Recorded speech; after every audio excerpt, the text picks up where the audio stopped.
I stare at my phone, reading Ryan's message for the 5th time. My packed suitcase mocks me from the corner of our bedroom, tags still crisp and white against the navy fabric. The Maldives can wait, apparently. His mother needs him more. My name is Josephine, and 12 hours ago, I was supposed to be boarding a plane to paradise with my fiancé. Instead, I'm standing in our apartment trying to make sense of a story that doesn't add up. She collapsed at the grocery store, Ryan had said, his voice cracking. They're running tests. I can't leave her alone like this, Joe. You understand, right? Of course I understood. Linda is like a second mother to me. I'd cancelled everything. The resort, the seaplane transfers, the sunset dinner cruise. Ryan promised we'd reschedule once things settled down. The doorbell rings, startling me from my thoughts. Through the peephole, I see Linda's familiar silver bob and bright red lipstick. My stomach drops. I open the door. Linda? Aren't you supposed to be in the hospital? She blinks at me, clutching a casserole dish. Hospital?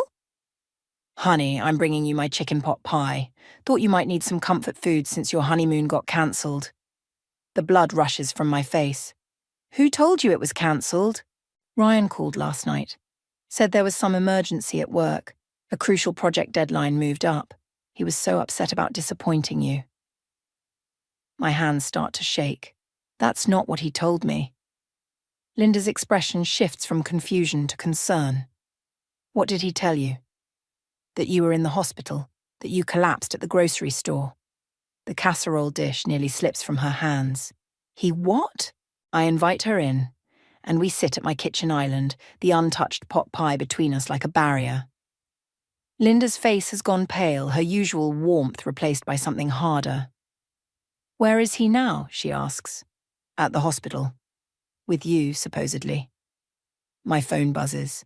Another message from Ryan. Mum's doing better. They're keeping her for observation. Don't worry about visiting. She's really tired. Love you. I show Linda the message. Her hands clench into fists. Call him, she says, right now. I put the phone on speaker and dial. It rings 4 times before going to voicemail. He always answers my calls, I whisper. Linda pulls out her own phone, her fingers flying across the screen. Derek Collins. That's your lawyer friend, right? The one who helped with the prenup? I nod, watching as she finds his contact information in her phone. They'd hit it off at our engagement party 6 months ago. Linda, what are you... Something's wrong, she cuts me off, and we're going to find out what. My son is many things, but he's never been a good liar. There's always a trail. The phone rings again. This time, Ryan answers. Hey, babe, everything okay? Linda speaks before I can. Where are you, Ryan? Silence. Then, Mum? Yes. Your supposedly hospitalized mother would very much like to know where you are right now. More silence. In the background, I hear what sounds like waves. I can explain, he starts. Save it, Linda snaps. We'll see you when you get back. She ends the call and looks at me, her eyes fierce with protective anger. Honey, I think it's time we do some digging. I nod, my shock giving way to something colder, more focused. The Maldives might be waiting, but so is karma. And I suddenly have all the time in the world to make sure it finds him. Derek arrives within an hour of Linda's call, his suit jacket slung over one shoulder, laptop bag in hand. My parents aren't far behind, having dropped everything the moment they heard. Our apartment feels smaller with everyone here, crowded with concern and barely contained fury. Credit card statements, Derek says, fingers flying across his keyboard. Phone records, social media. If he's where I think he is, there'll be a trail. My father paces behind the couch, his teacher's patience nowhere in sight. The nerve of that boy using Linda as an excuse. In my day... Tom, my mother interrupts, squeezing my hand. Let's focus on helping Joe. Linda hasn't moved from the kitchen island, still staring at her phone. His location sharing is turned off. He never turns it off. Got something, Derek announces. A charge at Milton's jewelry last week.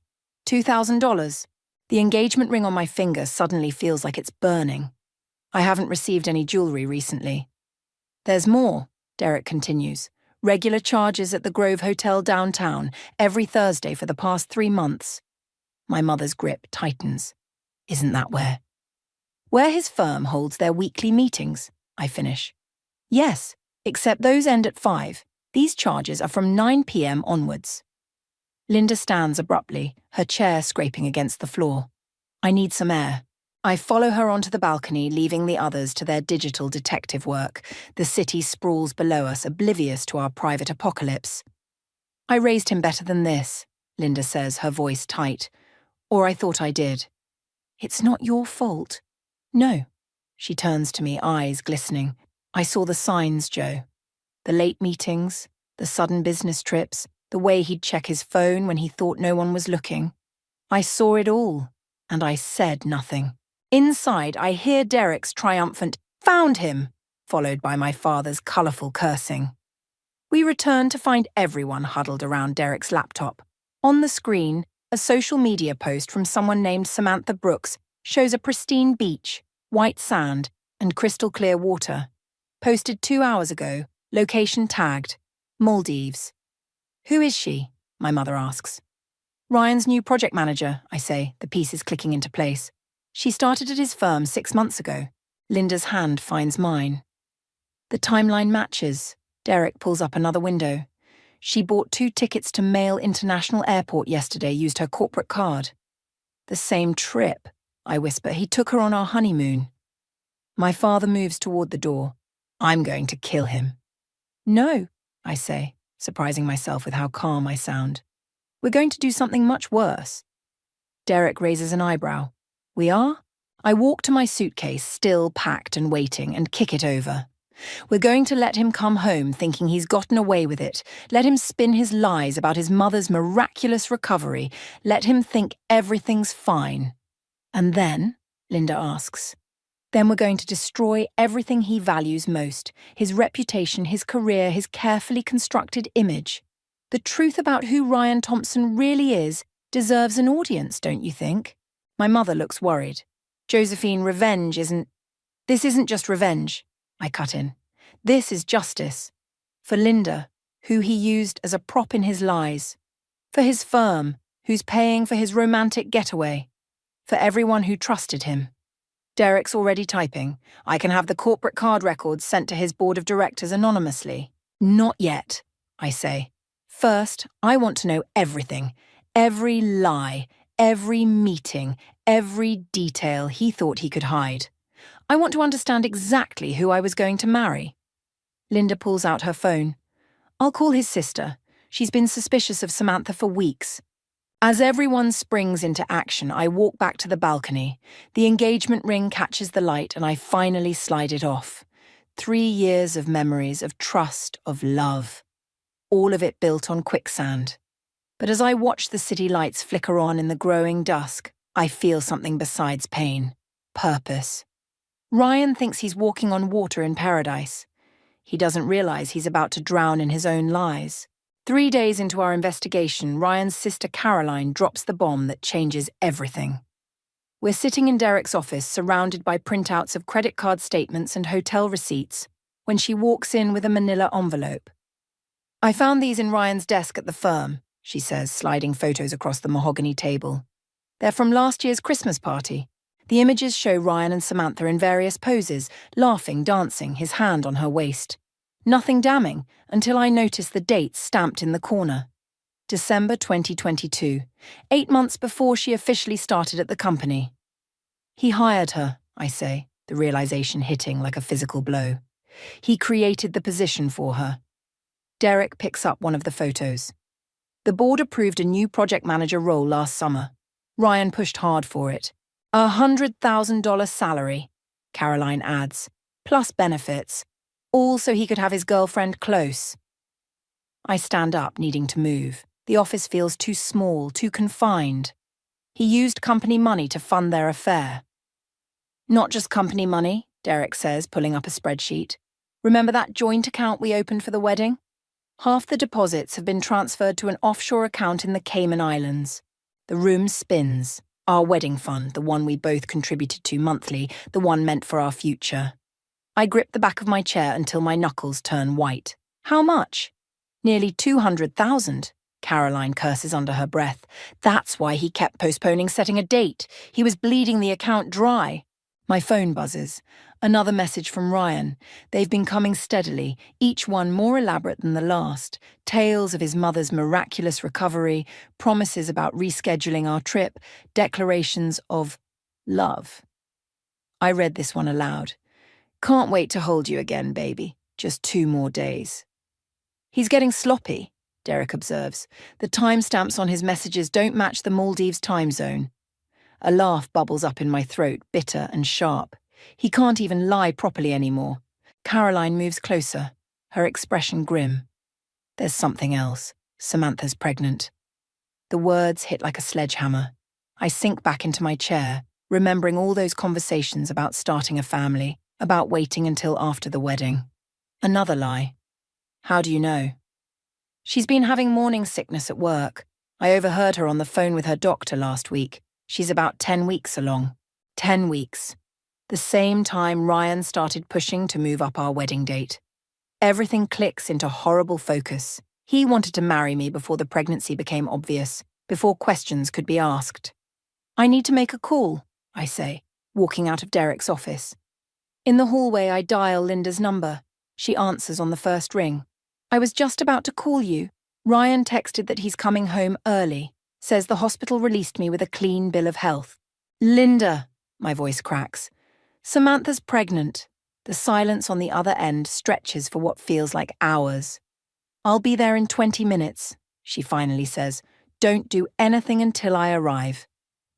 But as I end the call, my fingers are already moving across the screen, pulling up Ryan's number. 3 rings, then his voice, artificially cheerful. Joe, I was just thinking about you. Were you? I keep my tone light, casual. What a coincidence. I've been thinking about you too, and Samantha, and your baby. The line goes dead silent. In my mind's eye, I can see him frozen on some pristine beach, paradise turning to ashes around him. Joe, I can explain. No need, I cut him off. But you might want to start explaining to the board why company funds are flowing into your Cayman account, or to your mother why you used her illness as a cover story, or to your unborn child why their father is a pathological liar. Please, he whispers, don't do this. I'm not doing anything, Ryan. You did this. All of it. I'm just making sure everyone knows exactly who you are.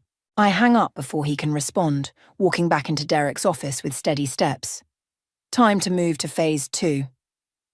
Moving out of our apartment feels like performing surgery on myself without anesthesia. Each item I pack cuts deeper than the last. Photos, shared books, the copper mixing bowls we bought in Paris. Linda helps, methodically sorting through 3 years of accumulated life while I try not to shatter. Leave the wedding gifts, she says, sealing another box. They were given under false pretenses anyway. My phone hasn't stopped buzzing since yesterday's confrontation. Ryan's messages swing between desperate pleas and thinly veiled threats. The latest one makes my hands shake. If you go public with this, you'll regret it. Remember who knows all your secrets too.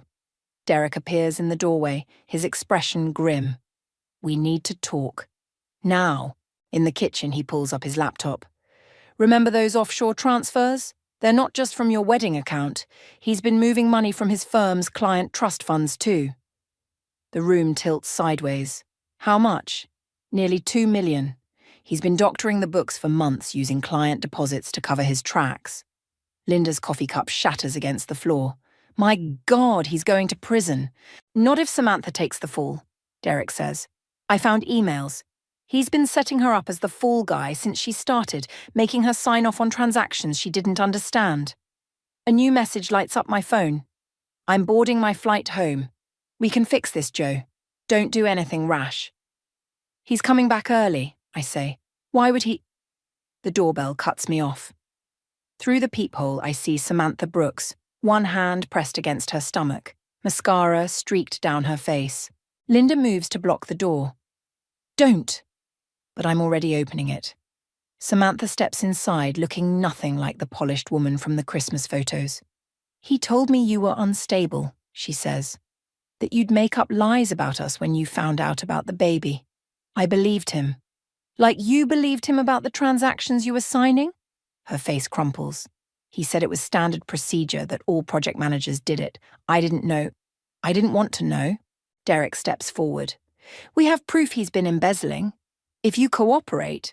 I can't, she cuts in. He has videos. Of us. He says he'll release them if I don't take responsibility for the missing money. Linda makes a sound like she's been struck. I feel the same way.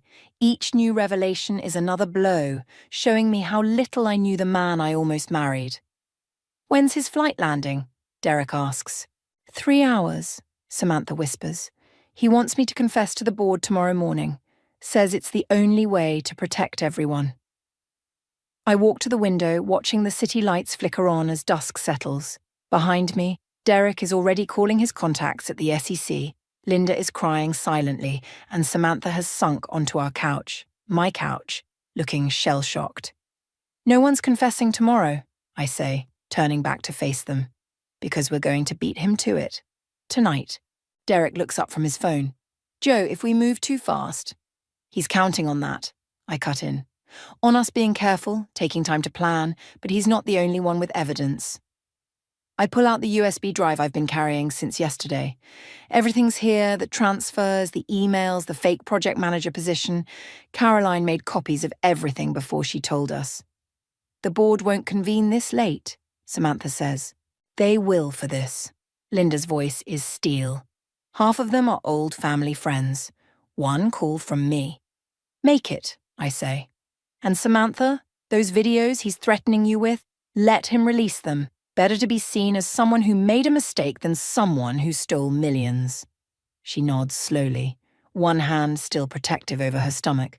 What about you? What he said about knowing your secrets. I think about the worst things Ryan knows about me.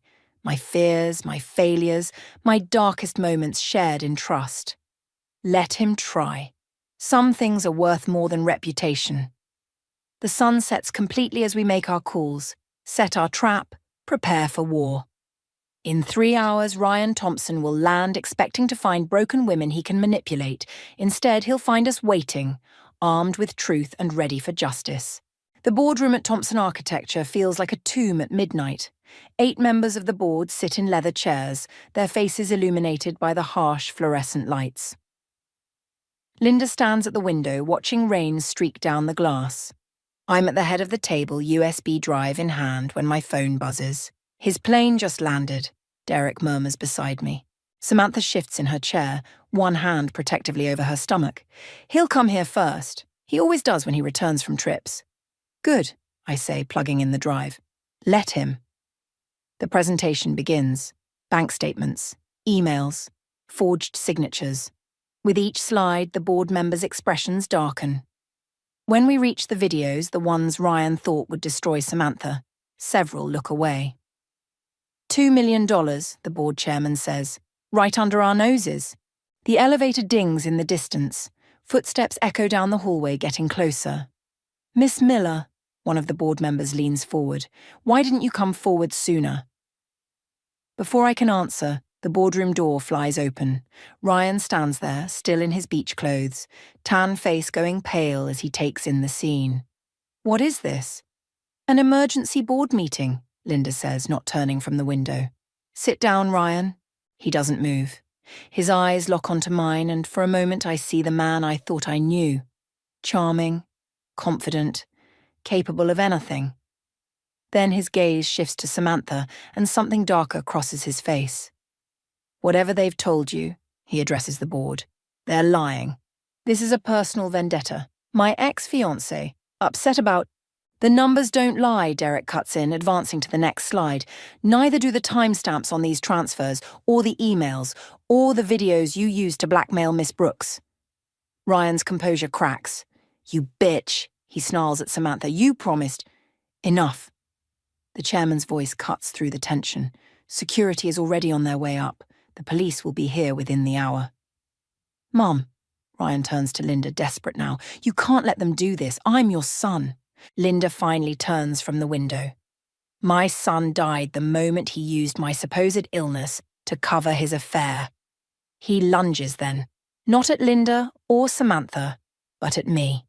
His fingers close around my throat before security can reach him. "I'll tell them everything," he hisses. "Every dirty secret, every mistake, everything you've ever—" The boardroom erupts into chaos.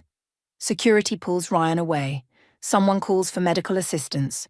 Through it all, I stay standing, one hand on my throat, watching the man I loved transform into someone I never knew at all. "Are you okay?" Derek asks, reaching for me. I step away from his touch. "Play the last file. Joe, maybe we should—" "Play it." The final video appears on screen. Ryan, in his office, coaching Samantha on which documents to sign. His voice is clear. "Just do what I say, and everyone stays happy. Think of it as insurance for our future." The timestamp shows 3 months before our engagement. "You planned this from the start," I say, my voice raw. "The affair, the embezzlement, all of it. You were never going to marry me." Ryan, still restrained by security, laughs, a hollow, broken sound. "You were the perfect cover, the devoted fiancé, so trusting, so eager to believe in love. Who would suspect me with you by my side?" Linda moves to slap him, but I catch her arm. "Don't," I say. "He's not worth it." The police arrive, filling the boardroom with badges and questions. As they lead Ryan away in handcuffs, he calls back to me. "You'll regret this, Joe, when everyone knows what you really are." "They already know," I cut him off. "I told them everything, every secret you could have used against me, and guess what? They're still here." His face contorts with rage as the elevator doors close, taking him away forever. In the sudden quiet, Samantha begins to cry. Linda hugs her, whispering something about fresh starts and healing. I walk to the window, pressing my forehead against the cool glass. Below, police lights paint the rain red and blue like blood in water. The revenge I thought I wanted tastes like ash in my mouth. But something else rises in its place. Not victory, not justice, but freedom. The arraignment hearing feels like a fever dream. I sit in the courtroom's hard wooden bench watching Ryan in his pressed suit, playing the role of misunderstood victim. His lawyer's words echo off marble walls. "My client was acting under extreme emotional distress, Your Honor. Miss Miller's manipulation." "Objection," the prosecutor stands. "The defendant's embezzlement predates any alleged manipulation." I feel Derek's hand squeeze my shoulder as Ryan turns to look at me. His eyes are different now. No longer the warm brown I fell in love with, but something darker, reptilian. He mouths 2 words. "Watch this." "Your Honor," Ryan's lawyer continues, "we have evidence that Miss Miller was aware of these financial irregularities from the beginning. In fact, she benefited from them." The courtroom stills. Linda, sitting beside me, inhales sharply. "We have documentation showing Miss Miller received regular payments from the same offshore account where the embezzled funds were transferred, starting 18 months ago." My blood turns to ice. The transfers, the ones Ryan insisted were investment returns from a joint venture. I'd believed him, trusted him, let him handle everything because he was the financial expert, the one who knew best. Furthermore, his lawyer produces a stack of papers. Miss Miller's signature appears on several of the fraudulent documents, alongside my client's. "That's impossible," I whisper, but Derek's face has gone pale. "Did you sign anything?" he asks. "Anything at all?" "Just what Ryan asked me to, investment papers, some tax forms." The prosecutor requests a recess. In the hallway, Derek examines the documents while Linda paces. "He forged some," Derek says finally, "but others. Joe, these are your signatures, real ones." "He had me sign them in batches." I remember now, the stack of papers he'd bring home late at night. "Just routine stuff, baby. Trust me." "The prosecution wants to talk to you," Derek says quietly. "They're considering naming you as a co-conspirator." Linda stops pacing. "He planned this. All of it. Even now he's playing me," I finish. The realization hits like a physical blow. He knew I'd expose him eventually. This was his insurance policy. Back in the courtroom, Ryan pleads guilty to reduced charges. The judge accepts the plea deal. 5 years, eligible for parole in 3. As they lead him away, he catches my eye and winks. Outside, reporters swarm. Miss Miller, did you help embezzle the money? Were you and Miss Brooks working together? Was this a conspiracy? Derek shields me from the cameras, rushing me to his car. Linda follows, her face ashen. We'll fight this, she says as we pull away. I'll testify. It won't matter. I cut her off. Ryan made sure of that. Every signature is real. Every transfer went through accounts in my name. He built the perfect trap, and I walked right into it. The prosecutor's offering a deal, Derek says. If you cooperate, testify about your role. My role? I laugh, and it sounds like breaking glass. My role was being stupid enough to trust him, to love him, to believe in him. My phone buzzes, a text from an unknown number. Who's the victim now? We drive in silence to my new apartment. Inside, I find my engagement ring on the counter, the one I'd thrown at Ryan the night everything fell apart. There's a note beside it. Thanks for playing. Our Linda moves to tear up the note, but I stop her. Don't, I say. Keep it. Keep everything. We're going to need it. For what? Derek asks. I pick up the ring, feeling its weight one last time before pocketing it. To prove that Ryan Thompson isn't just a thief, he's a predator, and I'm not his only victim. Joe, Linda starts, the evidence is exactly what he wanted us to find. But there's more. There has to be. We just need to dig deeper. Derek and Linda exchange worried looks, but I'm already pulling out my laptop. Ryan thinks he's won, thinks he's destroyed me, but he forgot something crucial. I know him now. Really know him. And that knowledge is a weapon I intend to use. Call Samantha, I tell Derek. We're not done yet. The rain starts again outside, but I barely notice. I'm too busy planning my next move, knowing that sometimes you have to lose everything before you can win anything at all. 6 months into Ryan's sentence, Samantha goes into early labor. I find her in the hospital corridor, clutching her stomach, face contorted in pain. He's here, she gasps. In my room. The world stops spinning. What? Compassionate release, she manages between contractions. For the birth of his child. I spot 2 guards outside her room, but it's the figure behind them that freezes my blood. Ryan in civilian clothes, looking thinner but somehow more dangerous. Joe, he says as if we're meeting for coffee. Come to witness my moment of redemption.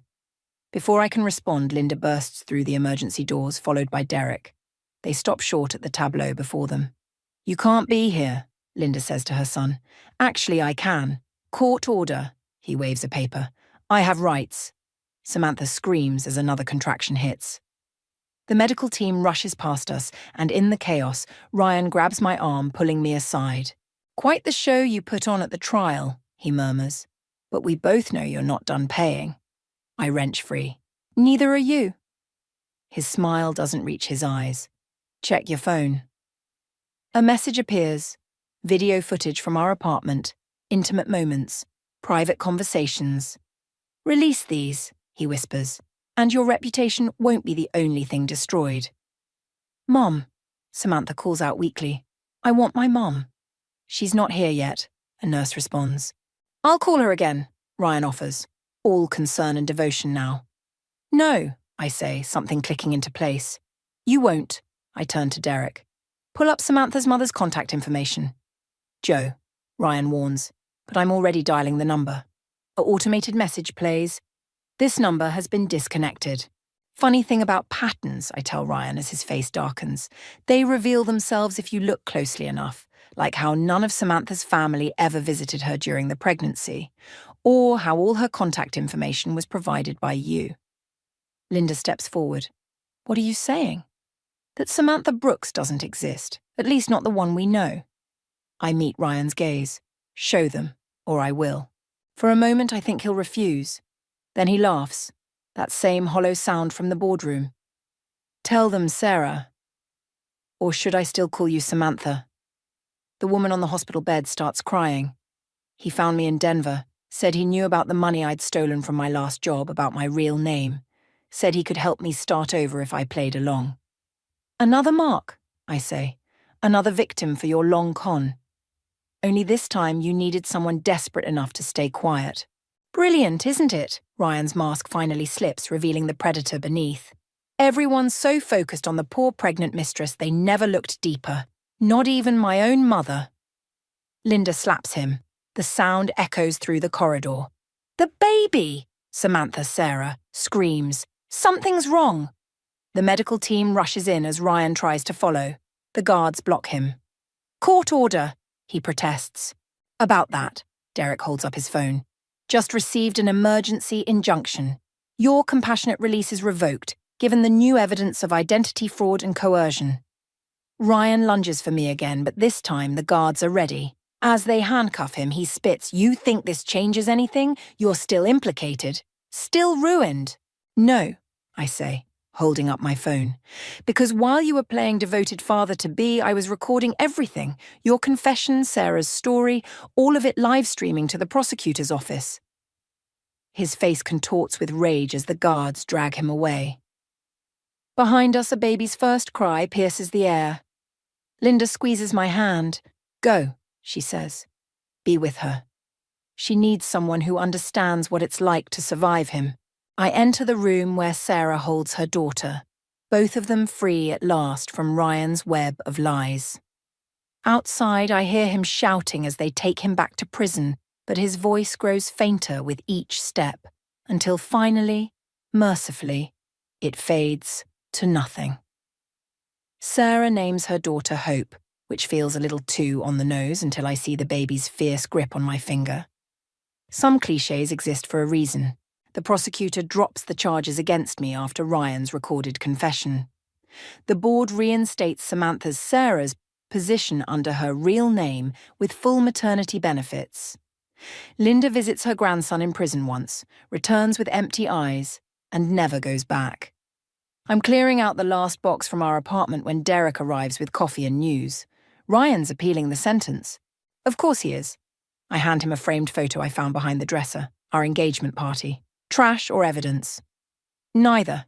He sets it aside. Memory. You'll want it someday, to remember what you survived. The doorbell rings.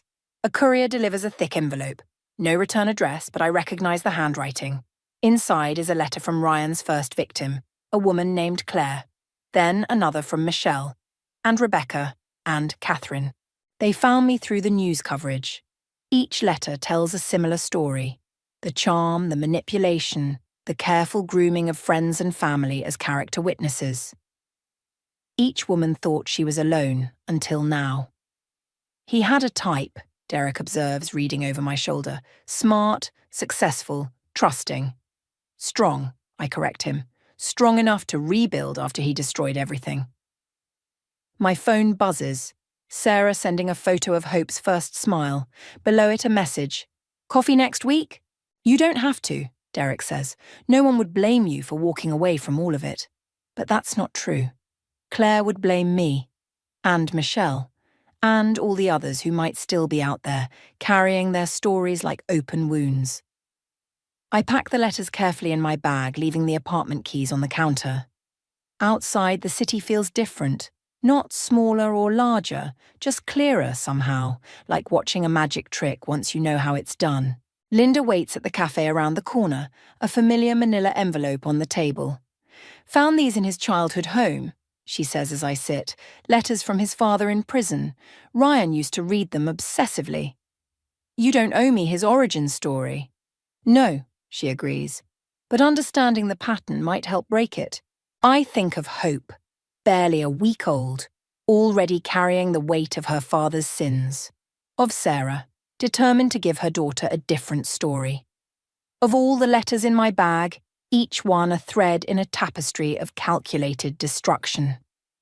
"I'm starting a support group," I tell Linda, "for everyone he hurt, everyone like us." She slides the envelope of letters toward me. "Then you'll need these too. The whole truth, not just the parts he wanted us to see." Derek joins us, laptop open to show Ryan's appeal has been denied. Linda orders champagne. We don't toast to justice or karma or even survival. We toast to Hope, sleeping across town in her mother's arms, unknowing heir to a legacy we're all working to rewrite. Later, walking home, I passed the jewelry store where Ryan bought gifts for both me and Sarah. The owner waves. He's another witness in the case, another thread in the pattern. I wave back, remembering how Ryan used to say that life was about building connections. He was right about that, just not in the way he meant. My phone buzzes again. Another letter has arrived at Derek's office, this one from a woman in Denver. She has a story to tell. I turn toward his office instead of my apartment, the weight of all those letters shifting in my bag. Not lighter exactly, but more purposeful. Each one a brick in the wall we're building between Ryan's past and Hope's future. The sun sets behind the city skyline as I walk, casting long shadows that remind me of prison bars. Somewhere behind those bars, Ryan plots his next appeal, his next manipulation, his next reinvention. But that's okay. I know his pattern now. We all do. And patterns once recognized lose their power to deceive.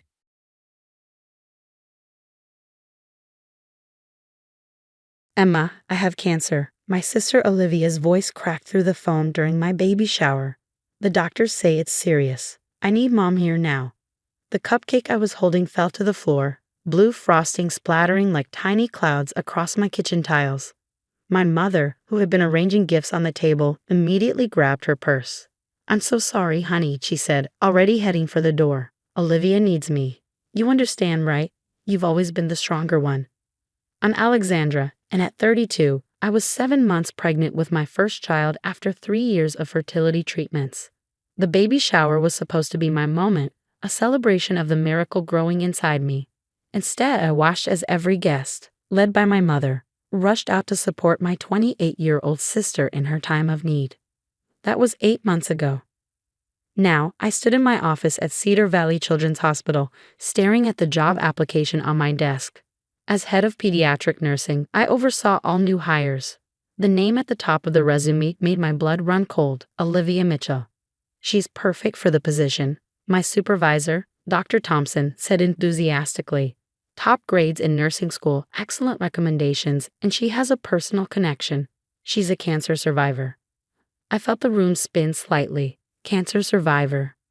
Yes, she mentioned overcoming lymphoma last year. Such an inspiring story. I think she'd be wonderful with our young patients. Last year, when I was pregnant, when she called during my baby shower, sparking a chain of events that left me celebrating one of the most important moments of my life alone. I remembered the weeks that followed. My mother moved in with Olivia to help her through treatments. When I went into early labor at 35 weeks, Mom was at Olivia's chemotherapy session. My husband Jack had to drive me to the hospital while I clutched my phone, listening to Mom's voicemail message for the 5th time.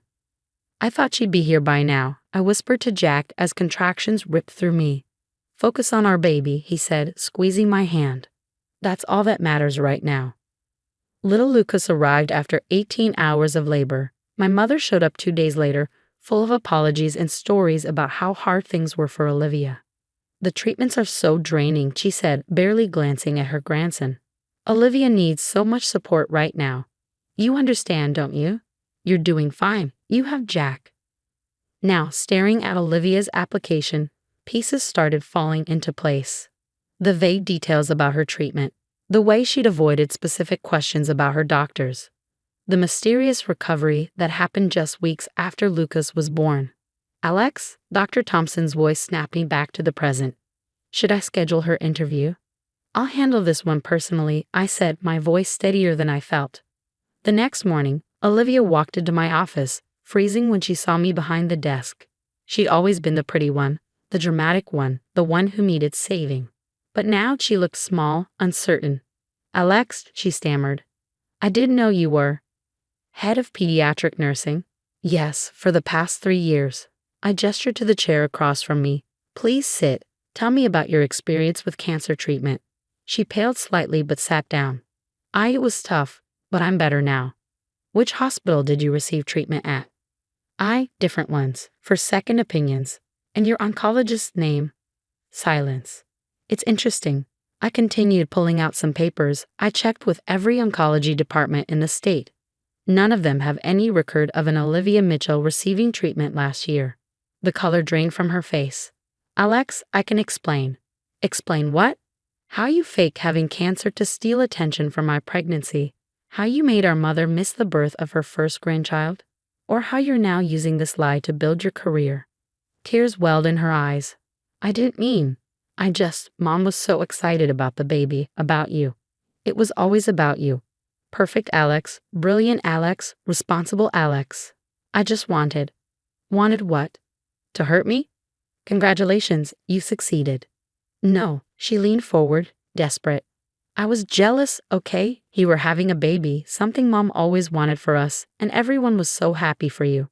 I felt invisible. I looked at my sister, really looked at her.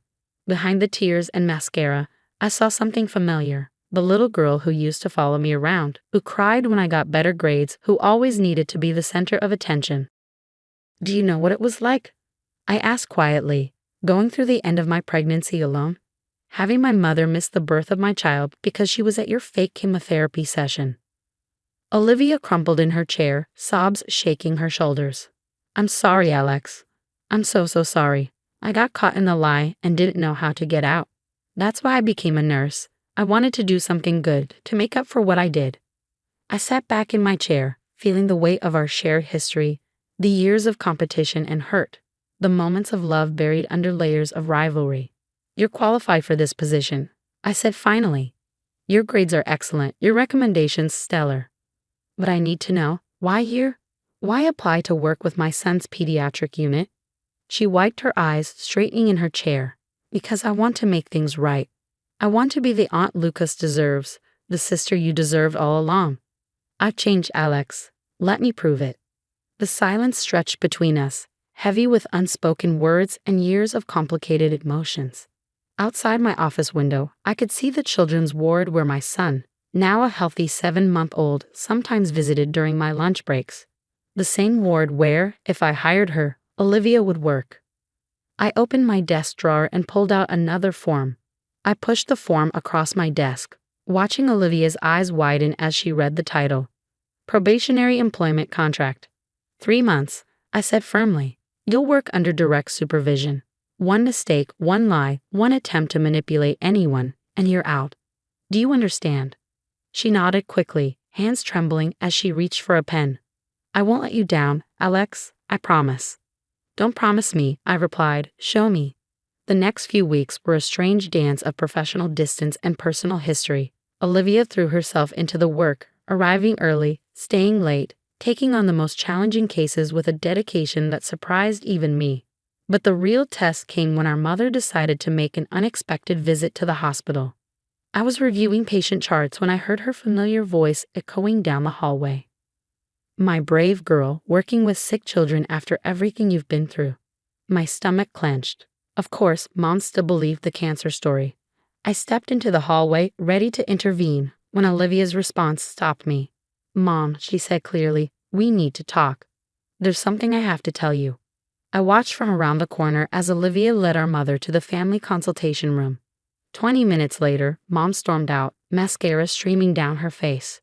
She didn't even notice me as she rushed past, her heels clicking angrily against the linoleum floor. That evening, as I was preparing to leave, I found Olivia in the break room, her eyes red but her posture straight. I told her everything, she said before I could speak. About faking the cancer, about why I did it. She's not taking it well. That's understandable, I replied, sitting across from her. You lied to her for months. She said she needs time to process, to learn to trust me again. Olivia laughed bitterly. The funny thing is, telling the truth. It feels better than all the attention I got from lying. Over the next few weeks, I watched Olivia navigate the fallout of her confession. Mom wasn't speaking to her, but instead of spiraling into her usual dramatic episodes, my sister focused on her work. She developed a special touch with our youngest patients, sitting with nervous parents, explaining procedures with patience and compassion. One afternoon, I found her in Lucas's favorite play area during her lunch break. She was organizing the toys, sanitizing each one carefully. Lucas comes here sometimes, she said without looking up. I want to make sure everything's clean for him. Did you know he loves the red fire truck? He always reaches for it first. I felt something shift in my chest. How do you know that? I watch him when you bring him in. Not in a creepy way, she added quickly. I miss so much of his early days. I want to know my nephew, even if it's just from a distance. The words I've been holding back spilled out. Why did you do it, Olivia? Really? Not the jealousy excuse, not the attention seeking, the real reason. She set down the toy she was holding, finally meeting my eyes. Because I was scared. You were creating this perfect family, this perfect life, and I was still just me. The screw-up sister, the one who couldn't keep a job or a relationship. Cancer meant people had to care about me, had to see me as something other than a failure. You were never a failure, I said softly. You were just living in a shadow you created for yourself. Before she could respond, alarms started blaring. Code blue in pediatrics. We both jumped up, professional instincts taking over. The next hour was chaos. A 4-year-old patient had an unexpected reaction to medication. I watched as Olivia worked alongside the emergency team, her movements precise, her voice calm as she soothed the terrified child while assisting with life-saving procedures. After the crisis passed, after the child was stabilized and the parents were updated, I found Olivia in the supply closet, quietly crying. Hey, I said, touching her shoulder. You did good out there. She wiped her eyes. I was so scared we'd lose her. All I could think was, what if it was Lucas? What if he needed help and I wasn't good enough? But you were good enough. You proved that today. She turned to face me. I want to be good enough for him, Alex. For you. For this job. I'm tired of being the person who needs saving. I want to be the person who helps save others. Looking at her in that moment, I saw something new emerging from the ruins of our old relationship. My sister was growing up, finally facing her demons instead of creating dramatic distractions from them. That night, as I nursed Lucas before bed, I made a decision. The next morning, I called my mother. Mom, I said when she answered, I need you to come to the hospital. There's something you need to see. Is everything okay? She asked, worry creeping into her voice. Is Lucas all right? Everyone's fine. Just come at noon. And Mom, keep an open mind. When she arrived, I led her to the pediatric ward where Olivia was conducting her daily rounds. We watched through the window as my sister checked on her young patients, laughing with a little girl as she changed her bandages, high-fiving a boy who just finished his physical therapy. She did this, Mom whispered, pressing her hand against the glass. She really became a nurse. A good one, I confirmed. She's not the same person who lied to us, Mom. She's trying to be better. Mom turned to me, her eyes filling with tears. I missed so much, didn't I? Your pregnancy, Lucas's birth, all because I believed. We can't change the past, I interrupted gently, but we can choose how we move forward. Through the window, Olivia looked up and saw us. For a moment, she froze, uncertainty crossing her face. Then one of her patients called out, and she turned back to her work, proving through actions rather than words that she had changed. She told me the truth, Mom said quietly. It must have been hard for her, knowing she might lose me completely. Maybe she finally realized that real love is stronger than any lie. As we stood there watching Olivia work, I felt the last pieces of my anger begin to soften. My sister wasn't perfect. None of us were. But she was trying, really trying, to build something meaningful from the ashes of her mistakes. 1 year later, I stood in my living room watching Olivia help Lucas take his first wobbly steps. My son giggled as he stumbled forward, his tiny hands gripping his aunt's fingers for support. Mom sat on the couch, recording everything on her phone, her smile bright and genuine. Come to Grandma, sweetheart, she called, and Lucas turned, taking 3 determined steps before falling into her waiting arms.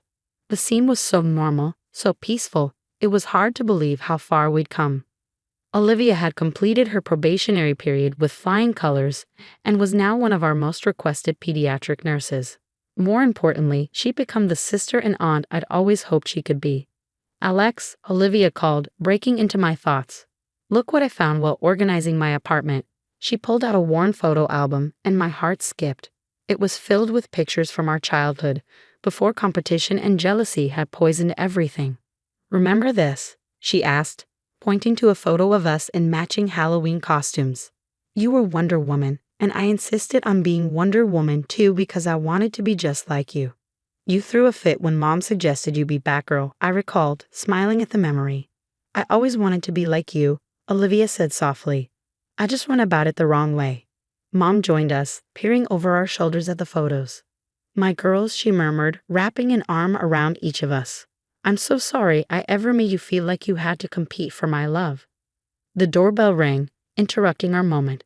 It was Sarah, one of our younger patients' mothers, coming to drop off a thank you card. Her daughter Emma had been released from the hospital last week after a long battle with pneumonia. Nurse Olivia, Sarah exclaimed, spotting my sister. Emma's been asking about you. The way you helped her through those breathing treatments, I've never seen anyone connect with her like that. Olivia blushed, accepting the card. Emma did all the hard work. I just helped her find her brave moments. After Sarah left, I noticed Mom watching Olivia with tears in her eyes. What? Olivia asked, self-conscious under our mother's gaze. I just realized something, Mom said. You didn't need to fake an illness to be special, sweetheart. You already have this gift inside you.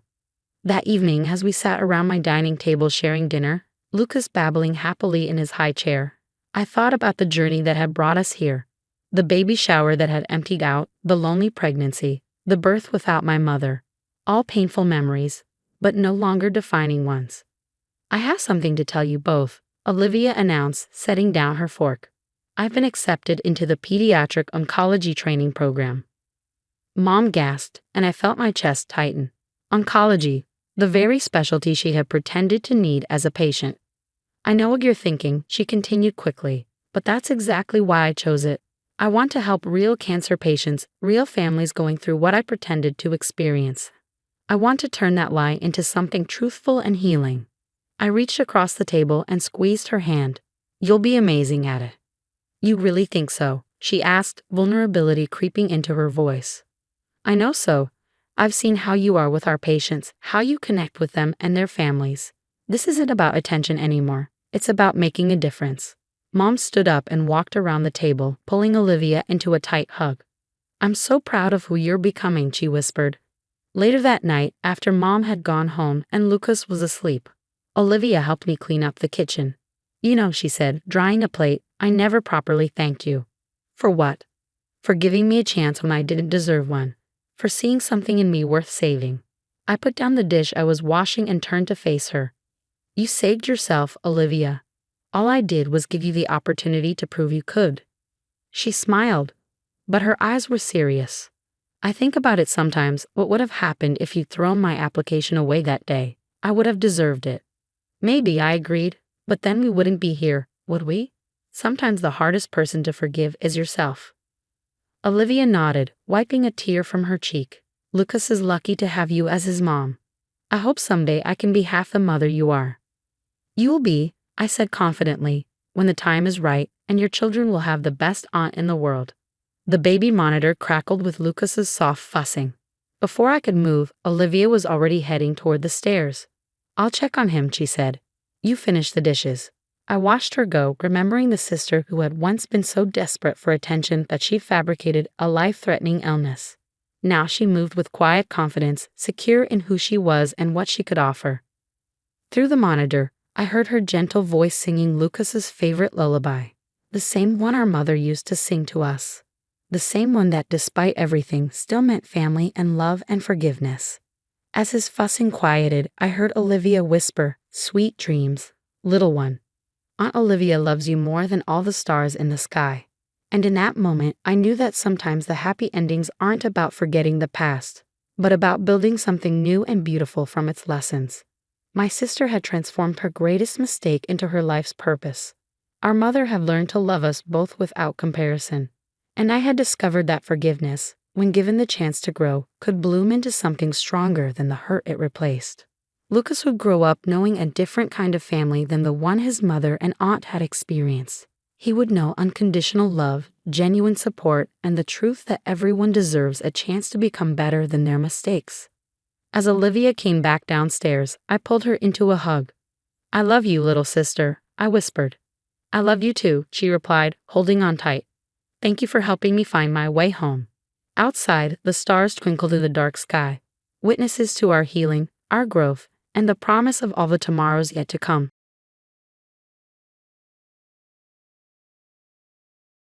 I stood there, clutching my white coat from the pre-med ceremony, watching the letter float to the ground between plates of half-eaten pasta and breadsticks. My mother sat silently at one of the tables, tears streaming down her face, while my younger sister Olivia watched from behind the counter, her expression unreadable. My name is Sofia Martinez, and at 22, I was being disowned for choosing medicine over marinara sauce. Dad, please, I tried one last time. The restaurant will be fine with Olivia. She loves it here. I can help during breaks, but medicine is my calling. Your calling? He spat, his face red with anger. This restaurant has been in our family for 4 generations. Your grandmother worked herself to death to keep it running during the recession. And you want to abandon it for some fancy career? The irony wasn't lost on me. Nana had died of a treatable condition because she refused to see a doctor, choosing instead to put every penny back into the restaurant. That's what had inspired me to pursue medicine in the first place. I'm not abandoning anything, I said, trying to keep my voice steady.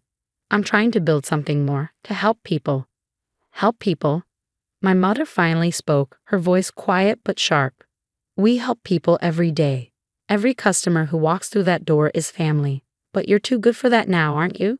Too smart to be just another restaurant owner. The way she said it, like being a doctor was some sort of betrayal, made my heart ache. I looked at Olivia, hoping for support, but she just shook her head slightly. She'd always been the perfect daughter, never questioning, never wanting more than what our parents had planned for us. You have a choice, my father said, his voice cold. Stay and take your rightful place in this family, or leave and never come back. We won't support this foolish dream. I looked around the restaurant, taking in the familiar scents of garlic and basil, the worn checkered tablecloths, the photos of our family spanning 4 generations on the walls. My whole life was here, but so was the memory of Nana, who might still be alive if she had access to proper medical care. I'm going, I said quietly but firmly. I love this restaurant, but I love medicine more. I want to save lives. Then go, my father shouted, pointing to the door. But don't come crawling back when you fail. You're no longer part of this family. I walked out that night with nothing but my pre-med coat, a small backpack of essentials, and my acceptance letter to Johns Hopkins Medical School. The scholarship would cover my tuition, and I'd figure out the rest somehow. As I reached the door, I heard Olivia call out softly, "Sophie, wait." Olivia. My father's sharp voice cut her off. Let her go. She's made her choice. That was 8 years ago. Through medical school, residency, and my fellowship in rare genetic disorders, I never looked back. I threw myself into my studies, working extra shifts to cover living expenses, spending holidays in the hospital rather than facing the emptiness of not having a family to go home to. I kept tabs on them through social media, watching from afar as Olivia took over the restaurant, modernizing the menu while keeping our family's traditional recipes. She got married, had a baby, lived the life our parents had always wanted for both of us. The restaurant thrived under her management, and I was genuinely happy for her success. I became one of the youngest specialists in genetic disorders, focusing particularly on rare conditions affecting the nervous system. My research was published in leading medical journals, and I eventually opened my own practice in Boston, far from our small New Jersey town. Then, last week, everything changed. I was reviewing patient files when my office phone rang. The caller ID showed Princeton Plainsboro Teaching Hospital. Dr. Martinez speaking, I answered, expecting another consultation request. Dr. Martinez, this is Dr. Thompson from Neurology. We have a patient with a suspected case of hereditary sensory and autonomic neuropathy type 8. Given your expertise in this area, I sat up straighter. HSAN8 was incredibly rare, with only a handful of documented cases worldwide.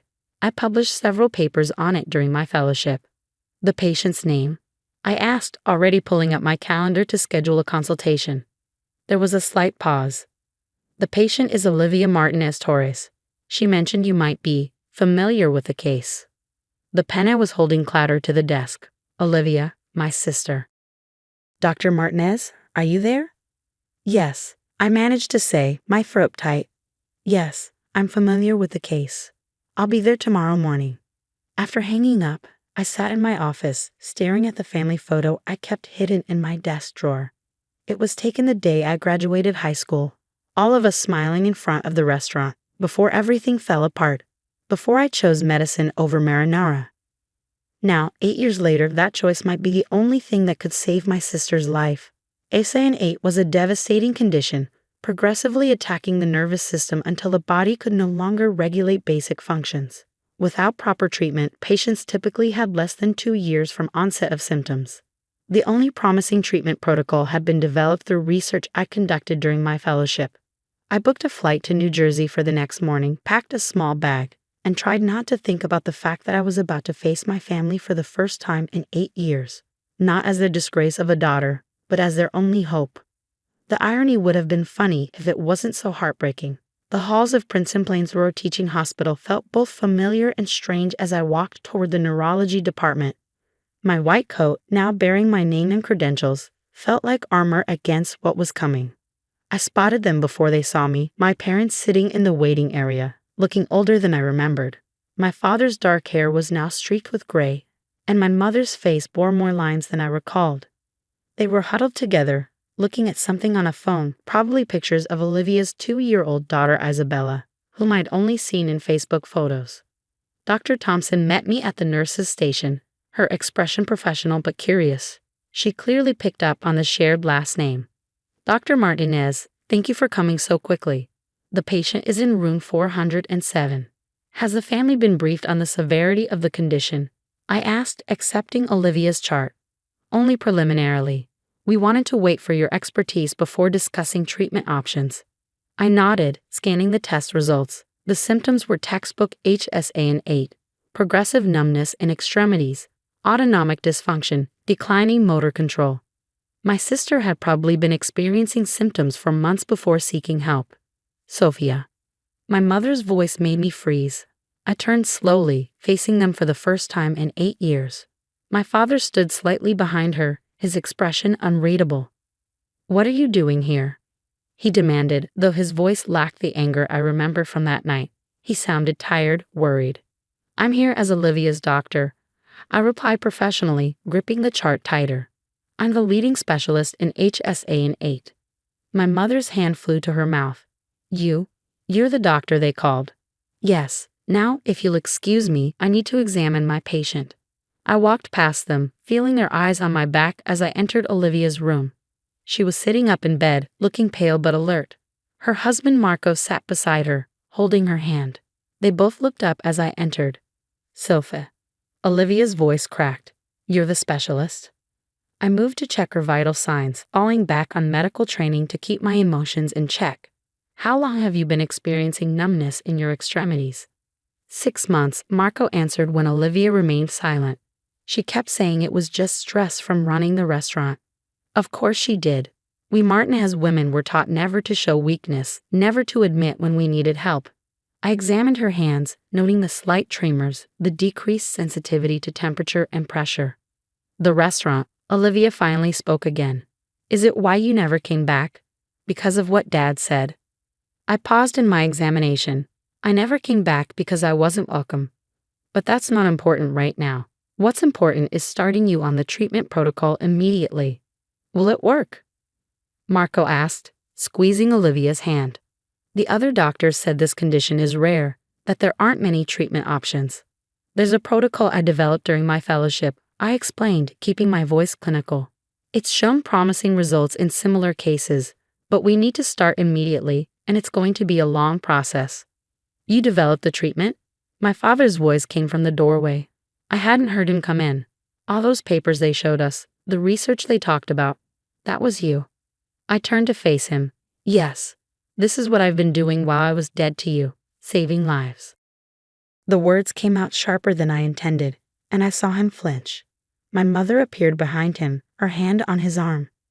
The treatment, she said softly, will it save our daughter? The plea in her voice made my chest tight. 8 years of silence, of pretending I didn't exist, and now they needed me. But looking at Olivia in that hospital bed, I knew none of that mattered. With aggressive treatment, yes, but she'll need to stay in the hospital for at least 2 months. The restaurant. Forget the restaurant, my father interrupted. Whatever she needs, whatever it costs. I bit back a bitter laugh. Now he was willing to put family before the restaurant. I've already contacted the hospital board, I said, returning to my professional tone. Given the unique nature of the case, they've agreed to let me temporarily transfer my practice here to oversee the treatment. You do that? Olivia asked, tears in her eyes. After everything. I looked at my sister, remembering the little girl who used to sneak me extra garlic bread during dinner rush, who cried when I left for college, who watched silently the night our family fell apart. You're my patient, I said simply, and I'm your doctor. The rest doesn't matter right now.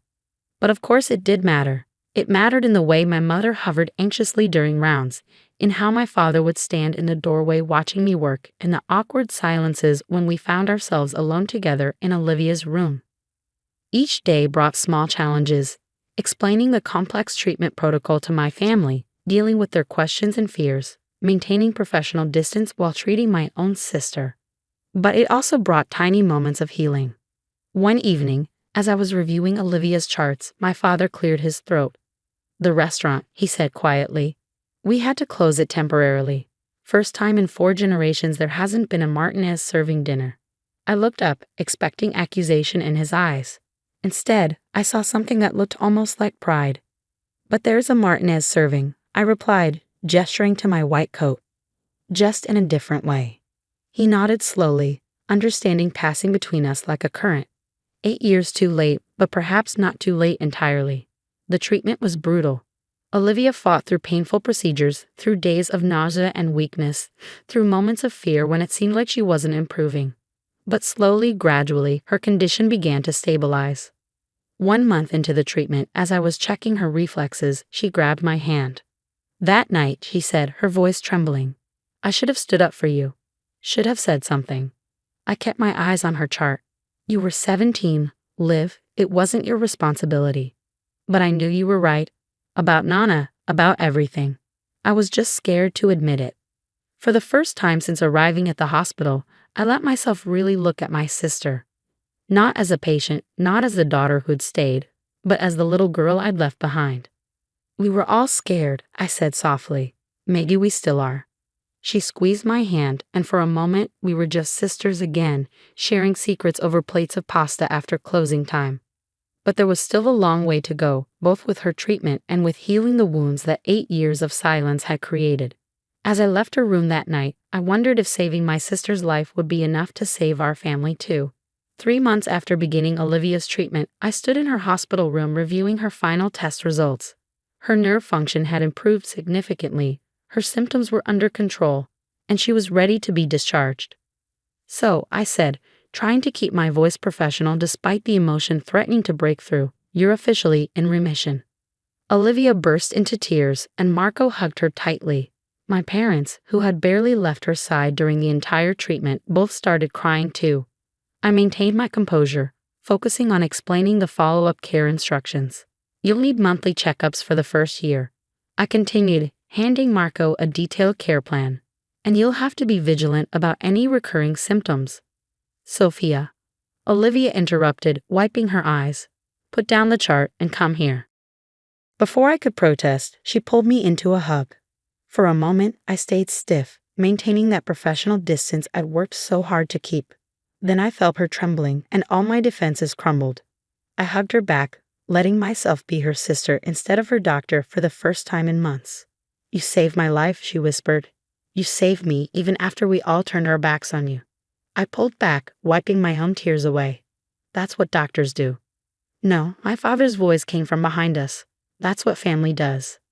I turned to face him, surprised by the rawness in his voice. He looked older than ever, but somehow softer too, like these months had worn away some of his hardness.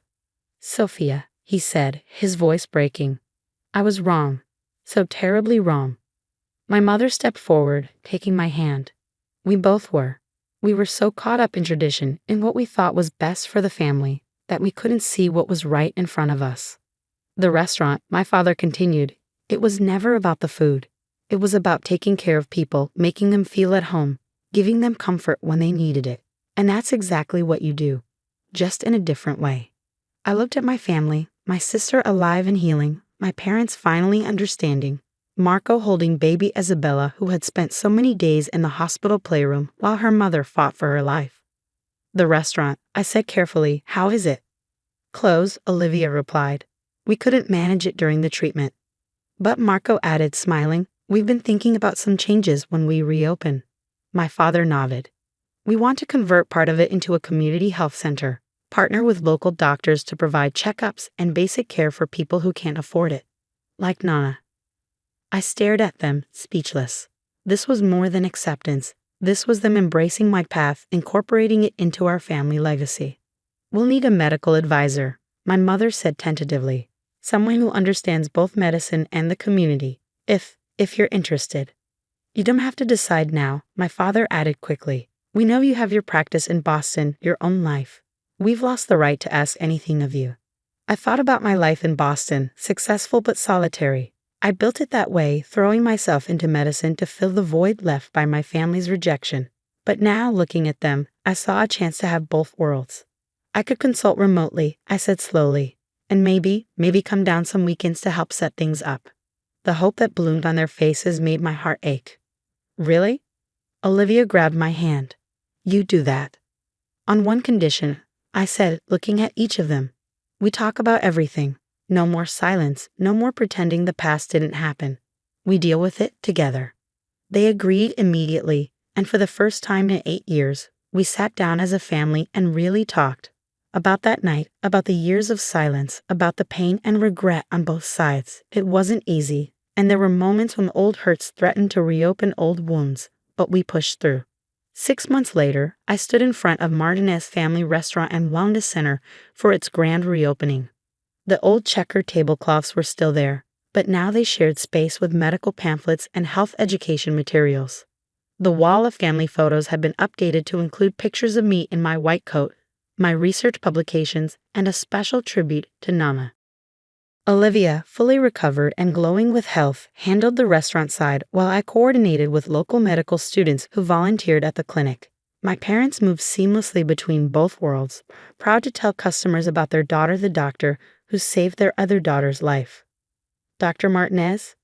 A young girl tugged at my coat during the opening celebration. My mom says you help people get better. I knelt down to her level. That's right, and you know what? So does everyone here.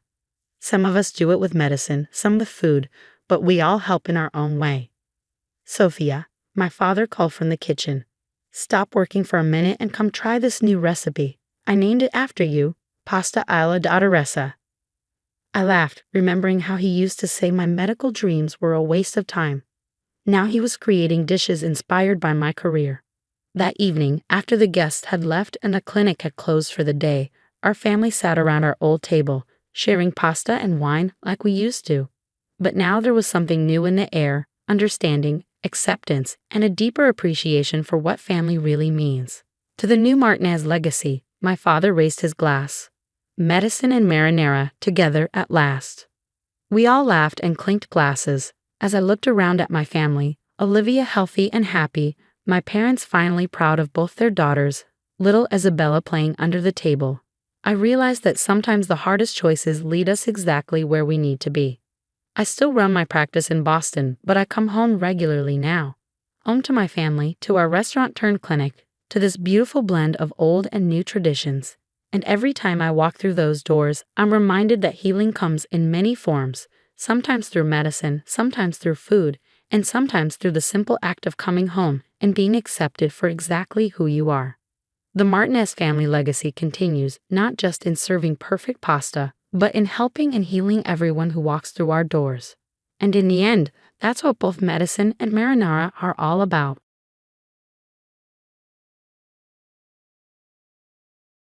Ms. Emma, your sister Olivia is here to see you, the nurse announced cheerfully, wheeling in a woman who looked exactly like me. I stared at her, my heart pounding against my chest as reality crashed down around me. That wasn't Olivia, I was Olivia. I'd been Olivia for 28 years, until I woke up from a 6-month coma to find my twin sister had stolen my identity. How are you feeling today, Emma? She asked, her voice dripping with fake concern.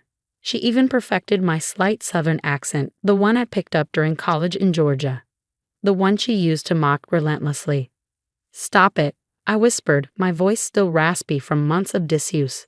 Stop pretending to be me. The nurse shot me a worried look before quietly excusing herself, leaving me alone with my identity thief. My twin sister.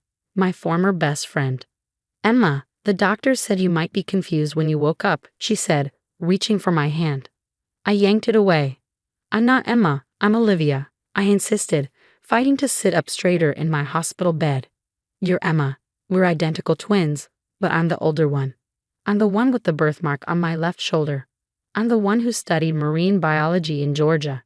I'm the one, who had a terrible accident 6 months ago, she interrupted smoothly. The trauma has clearly affected your memory, Emma. I'm worried about you. My hands shook as I reached for the water glass beside my bed. 6 months. I'd lost 6 months of my life to darkness, and in that time, my twin sister had somehow convinced everyone that she was me. Our parents, our friends, even my doctors believed her lies. The accident that put me in a coma was still a blur. I remember driving home from the marine research facility where I worked, thinking about the breakthrough we just had with our dolphin communication study. Then nothing. Just darkness until I woke up 3 days ago to find my world turned upside down. Where are Mom and Dad? I asked, trying to keep my voice steady. They'll be here soon, she replied, smoothing her perfectly styled hair, my hairstyle, the one I'd worn for years. They're very concerned about your confusion. I bet they are, I muttered. Did you tell them how you forged my signature to access my bank accounts? How you moved into my house? How you somehow convinced my workplace that you were me? Her smile never wavered, but her eyes hardened. Emma, these paranoid delusions aren't helping your recovery. Dr. Matthews is very concerned about your mental state. Dr. Matthews, my doctor for the past 10 years. Another person Emma had somehow fooled into believing she was me. The thought made me sick. You won't get away with this, I said, my voice stronger now. I can prove who I am. Can you? She asked, raising an eyebrow. Because right now, everyone sees a confused woman who suffered a traumatic brain injury, claiming to be her successful sister. Your medical records say you're Emma. Your ID says you're Emma. Even your fingerprints match Emma's records. My blood ran cold. What did you do? She leaned closer, her voice dropping to a whisper. What I should have done years ago. You always got everything. The attention, the praise, the opportunities. Olivia's so smart. Olivia's so dedicated. Olivia's going to change the world. Nobody ever saw me. Well, now they do. They see a lie. I spat. They see what they want to see, she corrected. And what they want to see is Olivia, the successful marine biologist, taking care of her troubled twin sister who's finally woken up from a tragic accident. The door opened and our parents rushed in. Mom's eyes were red from crying, and Dad looked 10 years older than I remembered. Emma, sweetheart, Mom exclaimed, hurrying to my bedside. We came as soon as Olivia called. How are you feeling? I looked at my sister, Emma wearing Olivia's life like a stolen coat, and saw the warning in her eyes. If I fought this, if I tried to expose her, I'd look exactly like what she wanted everyone to believe, a mentally unstable woman confused by trauma. I'm tired, I said finally, watching Emma's shoulders relax slightly. Of course you are, Dad said, patting my hand. The doctors say your recovery will take time, but your sister has been here every day, making sure you got the best care. How lucky I am, I murmured, meeting Emma's gaze. She smiled triumphantly. But she'd forgotten one thing. One crucial detail that would prove who I really was. The birthmark on my left shoulder, a distinctive pattern that had been documented in my medical records since birth. Emma might have somehow altered paperwork, changed records, and convinced everyone of her lies, but she couldn't fake that. I just had to wait for the right moment to reveal it, to take back what was mine. Mom, I said carefully, remember how you used to tell us apart when we were babies? Before Emma started parting her hair on the left. Emma's smile flickered. Mom looked thoughtful.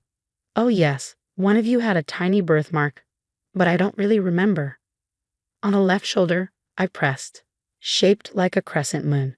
You used to say it was my special mark. Emma, you're getting confused again. Emma cut in quickly. I'm the one with the birthmark, remember? The doctors said you might mix up memories. But I could see the doubt starting to creep into Mom's expression. That's all I needed, a seed of doubt. Because unlike Emma, I didn't need to forge documents or manipulate records. The truth was literally marked on my skin. I reached for my hospital gown, ready to show them the proof, but Emma suddenly stood up. I think Emma needs rest, she announced. She's clearly overwhelmed. Dr. Matthews said too much stimulation could be harmful. As my parents reluctantly prepared to leave, Emma lingered behind. Nice try, she whispered. But don't forget, I control your medical care. One word from me about you being a danger to yourself, and you'll be transferred to the psychiatric ward. Is that what you want? I watched her leave, my hands clenched in the hospital sheets. She thought she had won, thought she had every angle covered, but she'd made one critical mistake. She'd left me alive to fight back. The next few days were a careful dance of compliance and observation. I played the role of confused, docile Emma while secretly documenting everything. The nurses, bless their hearts, had given me a small notebook for memory exercises. Little did they know I was using it to build my case. Every time Emma visited, wearing my life like a designer dress, I noticed small inconsistencies. She couldn't answer detailed questions about my research with the dolphins, specifically about Marcus, the juvenile male I'd worked with for 3 years. She wore my clothes but paired them all wrong. I would never match that blouse with those shoes. And most tellingly, she flinched every time someone mentioned Georgia. Your sister's doing amazing work at the facility, one of the nurses mentioned while checking my vitals. Just last week she made a breakthrough with the echolocation study. I bit back a laugh. The echolocation study had been completed 2 months before my accident. Emma was working from outdated information. But my biggest break came during a visit from Dr. Matthews. He was reviewing my chart when I decided to take a risk. Doctor, I said softly, making sure no one else was within earshot. Do you remember what I said to you during my last checkup? About having children. He looked up, confused. I'm sorry, Emma, but your sister Olivia is my patient, not you. Gotcha. I never had a checkup with Dr. Matthews. Emma had been his patient for years, not me. I'd seen a different doctor at a clinic near the research facility. One more piece of evidence for my growing collection. The real challenge was finding allies without alerting Emma. She had eyes everywhere. Nurses reported to her, administrative staff kept her informed of my visitors, and she'd somehow convinced the hospital security that I might try to hurt myself if left unsupervised. But she couldn't control everyone. Maria, the night shift janitor, became my first ally. She'd catch my eye whenever Emma left things behind. A phone, a notebook, her tablet. One night, she managed to swipe Emma's phone long enough for me to see the notifications. Emails from my research facility about incomplete reports. Messages from my colleagues asking technical questions she couldn't answer. A reminder about Marcus's feeding schedule that she clearly missed. Your sister, Maria whispered one night while mopping. She comes here very late sometimes. After visiting hours. Goes through your medical charts. Changes things. I nodded, adding this to my notebook. Thank you, Maria. Then came the breakthrough I'd been waiting for. Dr. Sarah Klein, a neurologist from another hospital, was called in for a consultation. Emma hadn't had time to prep her to spin her web of lies. Ms. Harrison, Dr. Klein said, reviewing my scans, I see no evidence of memory impairment or cognitive confusion. In fact, these results are remarkably clear for someone who's been in a coma. Before Emma could intervene, I could see her panicked expression from across the room. I spoke up. Dr. Klein, would you mind checking something for me? The birthmark on my left shoulder, it should be in my medical records. Emma's face went white. Dr. Klein flipped through my chart, frowning. I don't see any mention of a birthmark in these records. That's because those aren't my records, I said clearly. They're my twin sisters. She's been pretending to be me, Olivia, while claiming I'm Emma. Check the shoulder. The birthmark will prove it. This is ridiculous, Emma sputtered. Doctor, my sister is clearly experiencing delusions. It's a simple enough thing to verify, Dr. Klein said calmly. She helped me adjust my gown, exposing my left shoulder. There it was, the crescent-shaped birthmark, exactly where it had always been. Emma tried to leave, but Dr. Klein was faster. Security, she called out, please make sure Ms. Harrison stays right here. We need to sort this out. What followed was chaos. Emma tried to claim the birthmark was makeup, that I was mentally unstable, that she could explain everything. But Dr. Klein had already called the hospital administration. Within hours, the police were involved. How did you do it? I asked Emma while we waited for our parents to arrive. How did you change all the records? She laughed bitterly. You'd be amazed what people don't check when they trust you. A few forged signatures, some carefully altered documents, and everyone sees what they expect to see. Plus, she added with a sneer, being your emergency contact after the accident made everything so much easier. But why? We were best friends once. Her expression hardened. Best friends? You were the star, Olivia. The brilliant one, the successful one. I was just Emma, the other twin, the one who couldn't compete with your perfect life. I stared at her, really seeing her for the first time. You could have built your own life instead of stealing mine. Why build when I could take? She shot back. 6 months of being you taught me more about how the world works than 28 years of being me. People respect you. They listen to you. She was cut off by our parents bursting into the room. Mom took one look at my exposed shoulder, at the birthmark she used to tell us apart as babies, and burst into tears. Oh God, she sobbed. Oh God, what have we done? Olivia, baby, I'm so sorry. We should have known. Dad just stood there, looking between us with horror dawning on his face. The police arrived moments later, and Emma was led away in handcuffs, still protesting that she could explain everything. But the evidence was mounting. Maria provided security footage of Emma tampering with medical records. Dr. Klein's report confirmed my identity through the birthmark and other physical markers. My colleagues from the research facility came forward with dozens of examples of Emma's inability to perform my job properly. As I watched them take my sister away, I felt no satisfaction, only sadness. Emma had spent 6 months living my life, but she'd never understood what really made it valuable. The relationships I built, the trust I'd earned, the work I poured my heart into. She'd worn my life like a costume, never realizing that identity isn't just about names and papers. It's about who you are at your core. Dr. Klein sat with me after everything calmed down. You'll need time to recover, she said gently, not just physically, but from this betrayal. But your mind is sharp, your memories are intact, and your identity is secure. You're going to be okay. I touched the birthmark on my shoulder, the simple crescent moon that had saved me from losing everything. I know, I said. I've always known who I am, even when no one else did. But as I lay in my hospital bed that night, I couldn't help wondering about Emma. Had I somehow contributed to her desperate act by not seeing her pain sooner? Could I have prevented this if I'd been a better sister? Those questions would have to wait. First, I had a life to reclaim. 6 months after Emma's arrest, I stood in front of my research facility, taking a deep breath before walking through those familiar doors.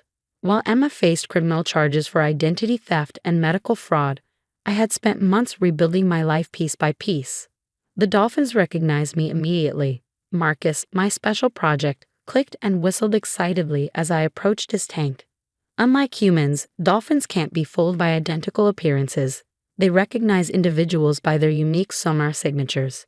Emma had never understood why Marcus refused to work with her. He missed you, Dr. Peterson, my mentor, said softly. We all did. The real you. The facility had kept my position open, supported by overwhelming evidence that Emma had been incompetent in her attempts to do my job. The echolocation study was back on track, and my colleagues welcomed me back with open arms and understanding smiles. But the hardest part wasn't reclaiming my professional life. It was dealing with the family fallout. Mom had fallen into a deep depression, blaming herself for not recognizing the truth sooner. Dad threw himself into legal proceedings, determined to make things right. And Emma sat in a cell, refusing to speak to anyone but me. I hadn't visited her yet. Couldn't bring myself to face the sister who had tried to erase me. But today was different. After settling back into my work routine, after proving to everyone that I was truly myself, I finally felt strong enough to confront her. The prison visiting room was cold and sterile. Emma sat across from me, wearing an orange jumpsuit instead of my stolen clothes. She looked smaller somehow, diminished without her borrowed confidence. You came, she said, her voice barely above a whisper. I did. I studied her face, my face, yet somehow completely different now. Why did you really do it, Emma? The whole truth this time. She stared at her hands, twisted together on the table. Do you remember when we were 10, and I won that art competition? Mom and Dad were so proud, talking about how talented I was. But then you won the science fair the next week, and suddenly my achievement was old news. It was always like that. Everything I did was overshadowed by you. That's not. I started, but she continued. When you had your accident, I just snapped. I saw an opportunity to finally be the successful one, the accomplished one. I thought if I could just be you for a while, I'd understand what made you so special. But what? But I couldn't do it. Your work was too complex, your relationships too deep. Everyone expected things from me, from you, that I couldn't deliver.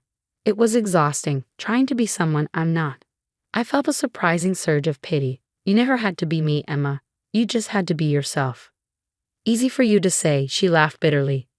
You've always known who you are. Have I? I leaned forward.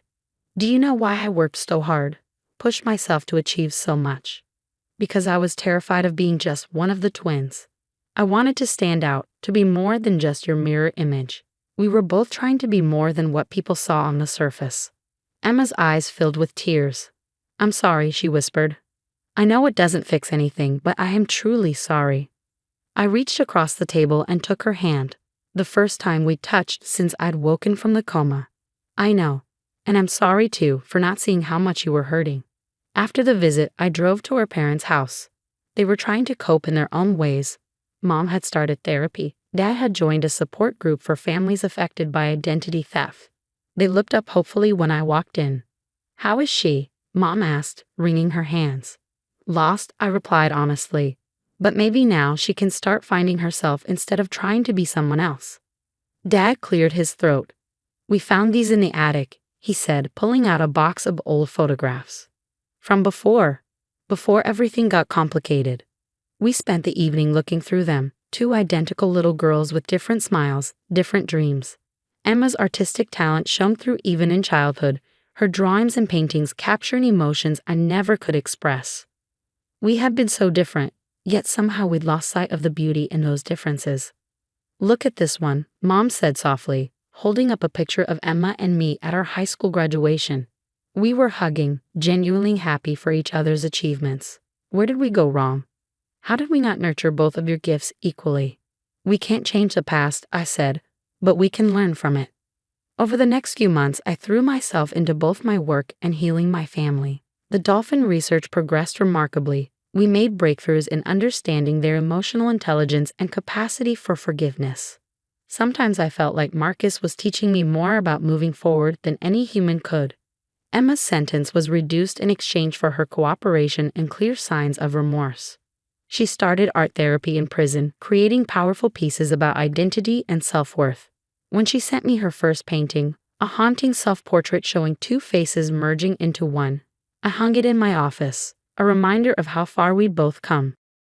1 year to the day after I woke from my coma, I stood on the beach near the research facility, watching the sunset. My shoulder birthmark, once just a quirk of genetics, now felt like a badge of survival. Emma would be released soon, starting fresh with intensive therapy and a support system we were all committed to maintaining. Dr. Harrison, one of my new interns, approached hesitantly. Marcus is doing something unusual with the echolocation patterns. Would you like to see? I smiled, touching my birthmark briefly. Yes, I would. And please call me Olivia. As I walked back to the facility, I thought about identity, how it's both fragile and unbreakable, how it can be stolen but never truly taken, how it grows stronger through adversity. Emma had tried to become me only to lose herself more completely. Now we were both learning who we really were, separate but connected, different but equal. My phone buzzed with a text from Mom. Family dinner this Sunday. We can video chat with Emma. Count me in, I replied. Both of me. Later that evening, as I worked late in my office, I caught my reflection in the window. For the first time since waking up, I didn't feel the need to check for proof that I was really me. I knew who I was, not just Olivia the scientist, not just the twin with the birthmark, but someone who had emerged from darkness stronger and more certain of herself than ever before. Emma had tried to take my identity, but in doing so, she had helped me understand it better than ever. Sometimes you have to lose everything to realize that who you are can never truly be stolen.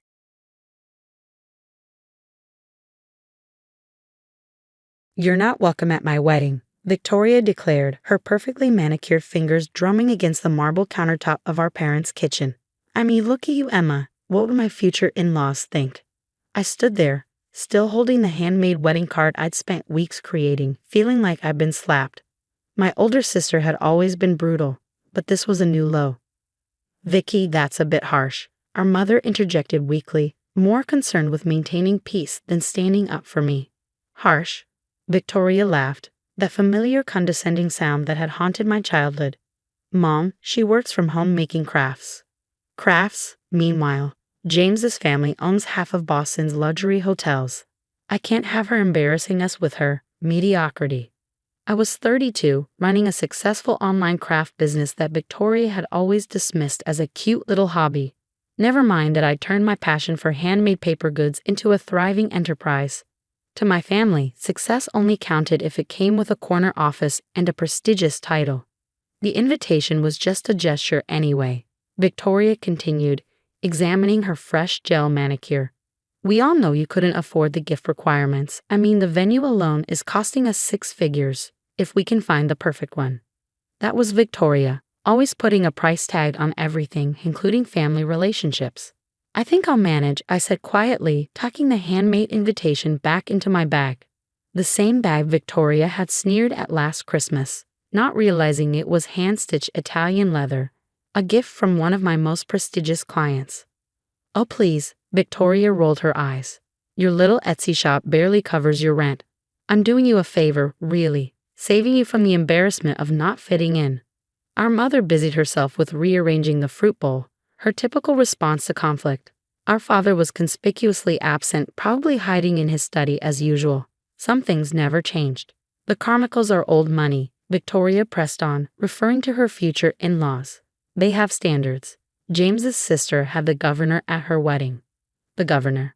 We can't have you showing up with your craft store clothes and homemade gifts. It's not that kind of event." I thought about the building I just purchased, the historic Marshall estate that I'd been renovating for the past year, the same estate Victoria had been dreaming about as her perfect wedding venue since we were kids. She dragged me there countless times growing up, planning her future fairy tale wedding in elaborate detail. "You're right," I said finally, standing up straighter. "It's not my kind of event at all." Victoria looked surprised, probably expecting me to beg or cry like I used to when we were younger. "Well, good. I'm glad you understand. Though you could try to look a little more upset about missing your only sister's wedding." I grabbed my bag, feeling the weight of the property deed sitting inside, right next to the rejected invitation. "Don't worry about me, Vicky. I'm sure I'll find some way to keep busy that day." "That's your problem, Emma," she called after me as I headed for the door. "No ambition, no vision. While I'm planning the society wedding of the year, you'll probably be hot gluing rhinestones onto paper doilies." If she only knew. The Marshall estate renovations were nearly complete, transforming the historic property into the most exclusive event venue in New England. The waiting list was already 2 years long, filled with names that would make even the Carmichaels take notice. "Good luck finding your perfect venue," I said, unable to resist one small dig. "I hear the really special ones are hard to get." Victoria waved dismissively. "James's family has connections everywhere. We'll find something perfect, something spectacular that will make everyone forget we came from." She gestured vaguely around our parents' upper-middle-class kitchen. "This." As I drove home, her words echoed in my head.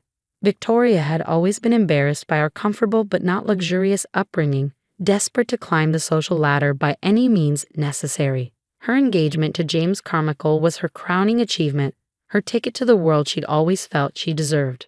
My phone buzzed with a text from my project manager. "Final inspections passed. The Marshall estate is officially ready for bookings." I smiled, thinking about Victoria's face when she eventually discovered who owned her dream venue. The sister she dismissed as unsuccessful had built something extraordinary while she wasn't looking. The next morning, my mother called, her voice tight with anxiety. "Emma, honey, Victoria's just trying to make a good impression on James's family. You know how important this is to her." "I know, Mom. She's made that very clear. Maybe if you wore something from Neiman Marcus instead of your unique style, and perhaps did something different with your hair." "Mom," I interrupted, watching my team set up for our first venue photo shoot. "I have to go. I have an important meeting." "At your craft shop?" The skepticism in her voice was painful. "Something like that," I said, ending the call as the photographer arrived. The Marshall estate gleamed in the morning light, its restored Georgian architecture a testament to months of careful planning and investment. Victoria wasn't the only one with vision. She just never bothered to see mine. 2 weeks later, Victoria burst into our parents' house during Sunday dinner, her face flushed with excitement. "We found it," she squealed, waving her phone. "The perfect venue." The Marshall estate just started accepting bookings. I nearly choked on my water, but managed to keep my expression neutral. My mother, ever eager to please her eldest daughter, immediately abandoned her roast chicken to examine Victoria's phone. "Oh my, it's beautiful," she gasped, scrolling through the professional photos I'd approved just days ago. "But darling, isn't this place incredibly exclusive? I heard there's a 2-year waiting list." Victoria tossed her hair back, confidence radiating from every pore. "That's why we have the comical name, Mother. James is calling them first thing tomorrow. They'd be crazy to turn us down." Our father finally looked up from his plate. "That place must cost a fortune, Victoria, even with the Carmichaels." "Daddy," Victoria cut him off with the wheedling tone she perfected since childhood. "This is my dream venue, the one I've wanted since I was little. Remember how Emma and I used to play there, before she got, well, you know." Before I got unsuccessful, I thought, taking another bite of dinner.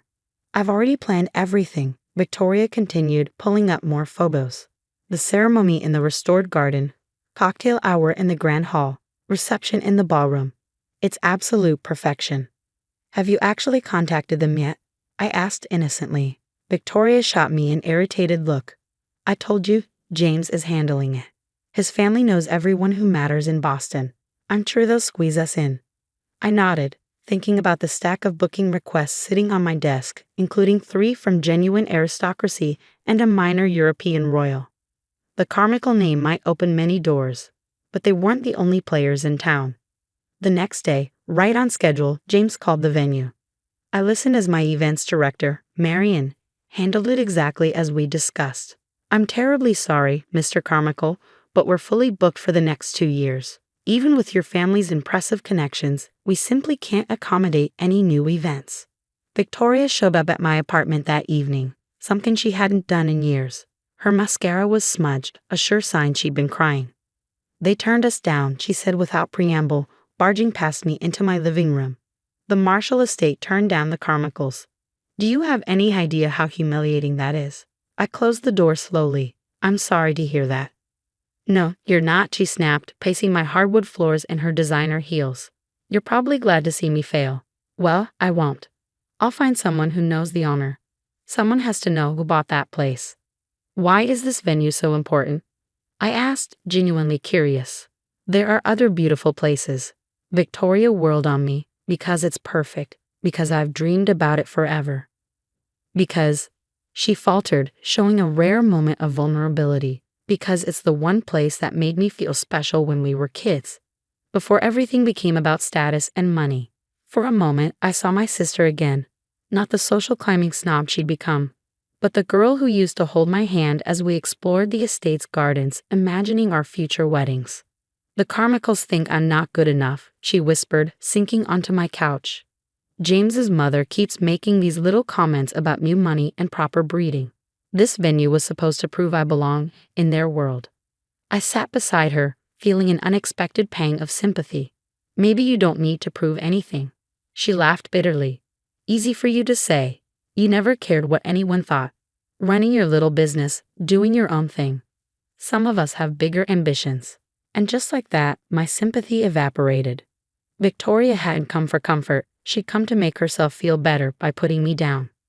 "You know," I said, standing up, "success comes in many forms.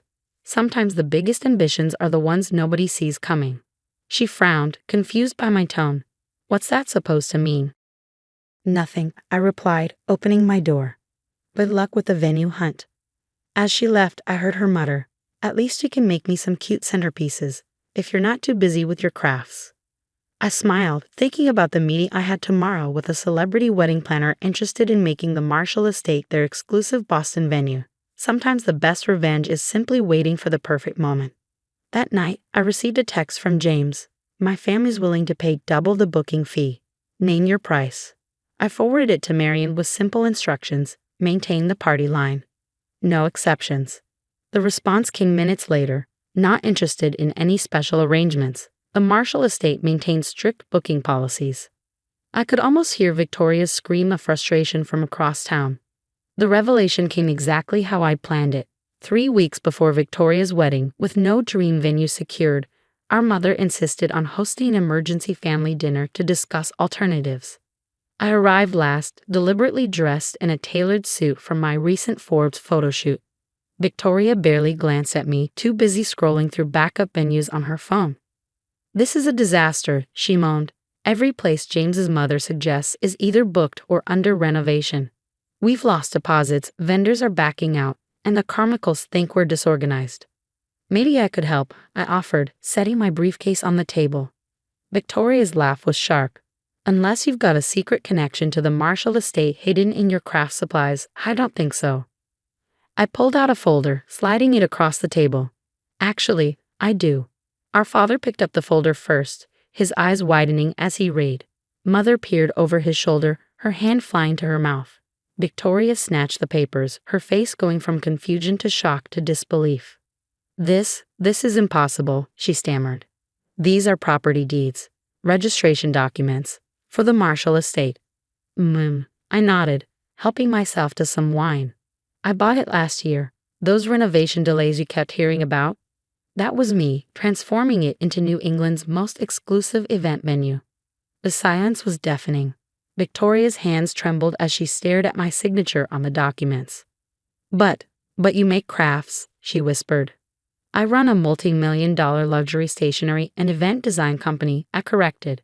"Those little crafts you mocked, they're sold in high-end boutiques across 3 continents. The Marshall estate is just my latest venture." Our mother found her voice first. "Why didn't you tell us?"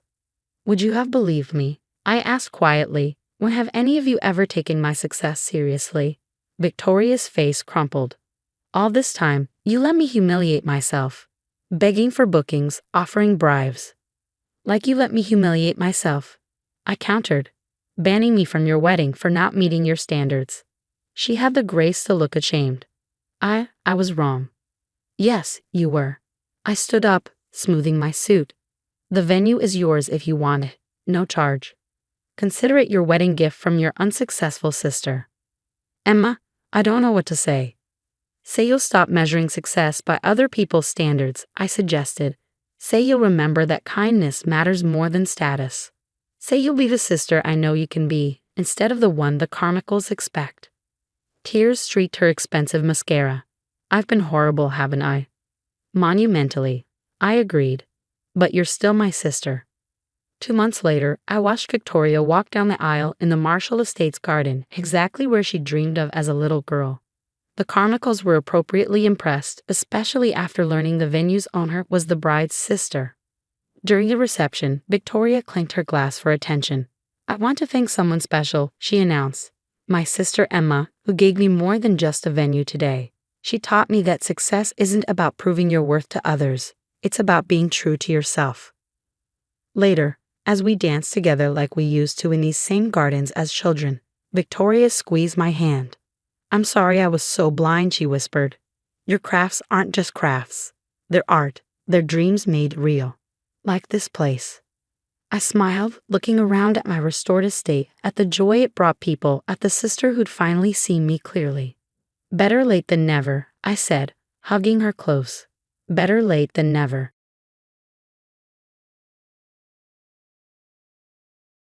"You don't deserve it anyway." My stepmother's voice crackled through the phone, dripping with satisfaction. That dusty old box was taking up space in my new display cabinet. "Besides, your mother's things don't belong in my house anymore." I gripped my desk at the downtown law firm where I worked, trying to keep my voice steady. The box she was talking about contained the last gift my mother had left me before cancer took her 5 years ago. I'd been saving it for my 30th birthday, just as she'd instructed. "When did you throw it away, Amanda?" I asked, fighting to maintain my composure. "This morning. The garbage truck already came, so don't bother looking for it." She paused, probably expecting me to break down. "Your father agrees it's time you stopped clinging to the past." My name is Catherine Morris, and at 29, I was listening to my stepmother gleefully describe how she disposed of my last connection to my mother. What Amanda didn't know, what no one knew, was that I'd anticipated something like this happening. "Well, thank you for letting me know," I replied calmly. My composed response clearly threw her off. That's all you have to say." "What else is there to say? The deed is done." I checked my watch. I need to get back to work now. As I hung up, I could almost see Amanda's frustrated expression. She'd been trying to erase my mother's presence from our family home ever since she married my father 2 years ago. The box had been her latest target. What she didn't know was that the box she'd thrown away was a decoy.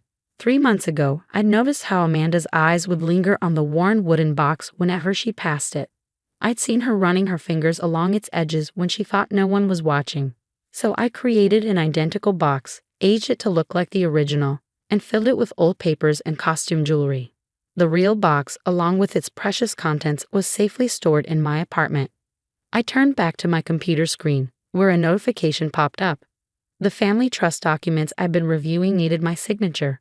As one of the city's youngest corporate lawyers, I learned to protect what mattered, both for my clients and myself. My phone buzzed again. This time it was my father. "Katie, Amanda told me what happened," he began, using the nickname I'd grown to hate. "She's just trying to help you move forward. You can't keep holding on to everything of your mother's." I thought about the real box sitting in my apartment, about the letter my mother had written explaining everything. "Don't worry about it, Dad. What's done is done." "That's surprisingly mature of you," he said, sounding relieved. "I was worried you'd be upset. Amanda thought you might make a scene." Of course she did. Amanda had spent the last 2 years trying to provoke reactions from me, to paint me as the unstable one who couldn't let go of the past. Every family dinner became a minefield of subtle digs about my mother, about how different things were now, about how I needed to embrace my new family. "No scene," I assured him. "I have a meeting to get to." After hanging up, I pulled up my calendar. 3 days until my 30th birthday, the day my mother had specified I should open her gift. The timing of Amanda's little stunt wasn't coincidental. She'd probably been snooping through my mother's old papers and found a reference to the date. My assistant Sarah knocked on my office door. "Ms. Morris? The Wellington merger documents are ready for review." "Thanks, Sarah." I gathered my thoughts, pushing aside the morning's drama. "Also, could you confirm my appointment with Mr. Harrison for Thursday?" Mr. Harrison had been my mother's lawyer, and more importantly, he'd been the one who helped her set everything up before she died. He was the only other person who knew what was really in that box. The rest of the day passed in a blur of contracts and client meetings. Amanda called twice more, each time with a different version of events. First, she claimed she'd merely moved the box to the garage. Then she suggested perhaps it had been accidentally knocked into the trash. She was backpedaling, probably worried about how my father would react if he knew that she'd deliberately thrown it away. I let her calls go to voicemail. That evening, as I drove home to my apartment in the city's historic district, I thought about my mother's last days. She'd been so specific about waiting until my 30th birthday, about keeping the box safe, about not telling anyone what was inside. Some people only show their true colors when they think they have nothing to lose. She told me, her voice weak, but her eyes sharp as ever. Watch, wait, and learn who you can trust. The lesson had served me well, especially after Amanda entered our lives. She'd swept in less than a year after my mother's death, all perfect smiles and designer outfits, promising to bring life back into this sad house. My father, still struggling with grief, had been an easy target. I parked my car and took the elevator to my floor, my heels clicking against the marble tiles. Inside my apartment, I went straight to my home office, opened the hidden safe behind my law school diploma, and took out the real box. It looked identical to the decoy Amanda had thrown away, but this one held something far more valuable than old papers and costume jewelry. I ran my fingers along the intricate carvings my mother had always loved, feeling the smooth wood beneath my touch. 3 more days. My phone buzzed with a text from Amanda. "Your father and I would like you to come to dinner tomorrow. We need to discuss some changes to the household arrangements." I could guess what those changes would be. With the box presumably gone, Amanda probably thought it was time to clear out the rest of my mother's things. Her books, her art, her presents. "Sorry, busy with work," I replied. "Maybe next week." Thursday couldn't come soon enough. Whatever was in this box, my mother had wanted me to wait until exactly the right moment to open it. She'd known, somehow, that Amanda would show her true colors. that my father would choose the path of least resistance, that I would need to be prepared. As I got ready for bed that night, another text came through, this time from my father. Amanda's really trying, Katie. Give her a chance. She just wants what's best for this family. I didn't reply. Instead, I looked at the photo on my nightstand, my mother and me at my law school graduation, both of us beaming. She'd been so proud that day, even though she'd barely had the strength to attend the ceremony. Remember, Catherine, she'd said afterward, using my full name as she always did when sharing something important. Sometimes the best revenge isn't about getting even. It's about being prepared. 3 more days, and I would finally understand what she meant. Thursday morning dawned bright and clear, the day before my 30th birthday, and Amanda had escalated her campaign. She'd sent photos of my mother's books being packed into boxes, claiming she was donating them to make space for new memories. I let her play her games. My meeting with Mr. Harrison was scheduled for 2 p.m. As I sat in his office, the familiar scent of leather and old books brought back memories of sitting here with my mother during her final months. Right on schedule, Mr. Harrison said, checking his watch. Your mother would be proud of your punctuality. He pulled out a thick folder and placed it on his desk. I assume Amanda made her move. I nodded, explaining about the decoy box. A small smile crossed his weathered face. Brilliant, just like your mother would have done. He opened the folder. Now, shall we discuss what's really in that box? For the next hour, Mr. Harrison walked me through everything my mother had arranged. With each revelation, I understood more clearly why she'd insisted on waiting until my 30th birthday. She hadn't just left me a gift, she left me ammunition. The timing is crucial, Mr. Harrison emphasized. Once you open that box tomorrow, things will move quickly. Are you ready for that? I've been ready for 5 years, I replied. When I returned to my office, there were 3 missed calls from Amanda and a text from my father. Amanda's redecorating your old room.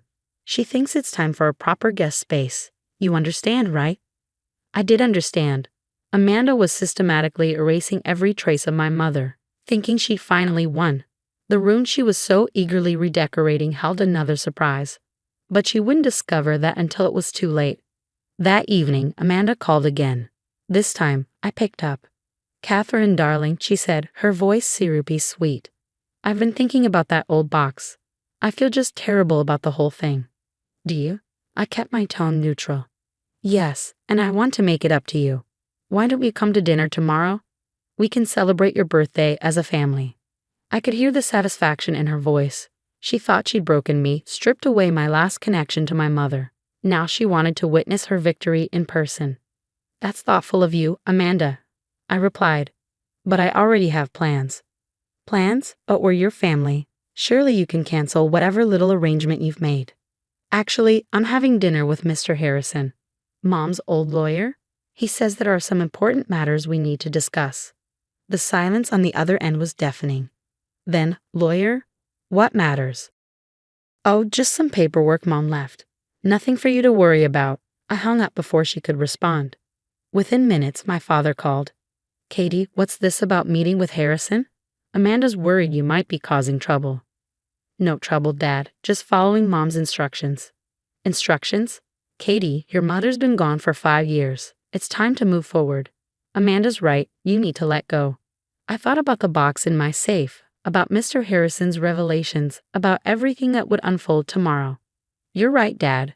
After tomorrow, everything will be different. That night, I took out the real box one last time before my birthday. The carved wood seemed to glow in a lamplight, holding its secrets for just a few more hours. My mother's words echoed in my mind. Patience, Catherine. Wait until the right moment. Let them show who they really are. Amanda had certainly done that. In 2 years, she systematically worked to erase my mother's memory, to push me to the margins of my own family. She convinced my father that her actions were motivated by love, by a desire to help everyone move forward. Tomorrow, she would learn the cost of her actions. My phone buzzed with another text from Amanda. Your father and I are worried about you, dear. Meeting with lawyers, holding on to the past. It's not healthy. Why don't you let me help you move past all this? I smiled at her transparent attempt to gain control of the situation.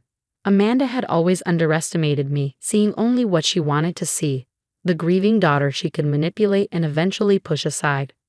She had no idea that every attempt to erase my mother had only strengthened my resolve to protect her legacy. Every book packed away, every photo removed, every memory she tried to erase had been carefully documented. My mother had taught me well. Keep records, Catherine. Everything leaves a trail. I sent a brief reply to Amanda. Thank you for your concern. I'll see you soon.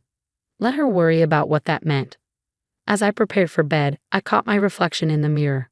I saw my mother's features in my face, the same determined set of the jaw, the same calculating look in the eyes. Amanda had once complained that I looked too much like my mother, that it was unsettling. She had no idea how right she was. Tomorrow, I would finally open the box. Tomorrow, everything my mother had planned would be set in motion. Tomorrow, Amanda would learn that her victory was an illusion. I settled into bed, thinking about how quickly things would change. Mr. Harrison's words echoed in my mind. Your mother was a brilliant woman, Catherine. She saw this coming long before anyone else did. Tomorrow, you'll understand why she made you wait. One last text came through from Amanda. Whatever you're planning, remember that your father and I only want what's best for this family. I didn't reply. Instead, I looked at my mother's photo one last time before turning out the light. Tomorrow, Mom, I whispered. Tomorrow they'll all understand. As I drifted off to sleep, I felt a sense of calm certainty. Amanda thought she won by throwing away a worthless decoy. She thought she finally erased my mother's presence from our lives. She was about to discover just how wrong she was. On the morning of my 30th birthday, I opened the real box. Inside, beneath layers of carefully preserved tissue paper, lay 3 items: a letter, a USB drive, and a set of documents that would change everything. My mother's elegant handwriting graced the envelope. For Catherine, when they show their true colors. The letter explained everything. My mother hadn't just been a talented artist. She'd been the silent majority shareholder of my father's company, something even he didn't know. She'd inherited it from her own father and had kept her ownership quiet, letting my father believe he was in complete control. The company was always meant for you, Catherine, she wrote. I've watched you grow, learn, and prepare yourself. Your father never saw it, too caught up in his own importance. Now it's time to take your place. The USB drive contained years of documentation. Board meeting minutes, financial records, evidence of my father's mismanagement, and most recently, proof of Amanda's interference in company affairs. She'd been pushing my father to make questionable decisions, preparing to position herself on the board. At exactly 9 a.m., I walked into my father's company headquarters. The security guard did a double take. I hadn't visited since my mother's death. Ms. Morris, we weren't expecting you. It's fine, James. Mr. Harrison is meeting me here. In the lobby, Amanda was berating a young receptionist about something trivial. She froze when she saw me. Catherine, what are you doing here? Attending the board meeting, I replied calmly. She laughed, that condescending sound I'd grown to hate. Board meeting? Don't be ridiculous. This is a private meeting for actual board members. Mr. Harrison stepped off the elevator, folder in hand. Actually, Mrs. Morris, Catherine has every right to be here. Shall we? The boardroom was full when we entered.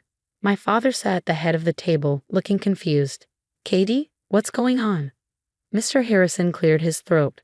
Ladies and gentlemen, I'm here to announce a change in leadership. As of today, Catherine Morris is assuming her position as majority shareholder and CEO of Morris Enterprises.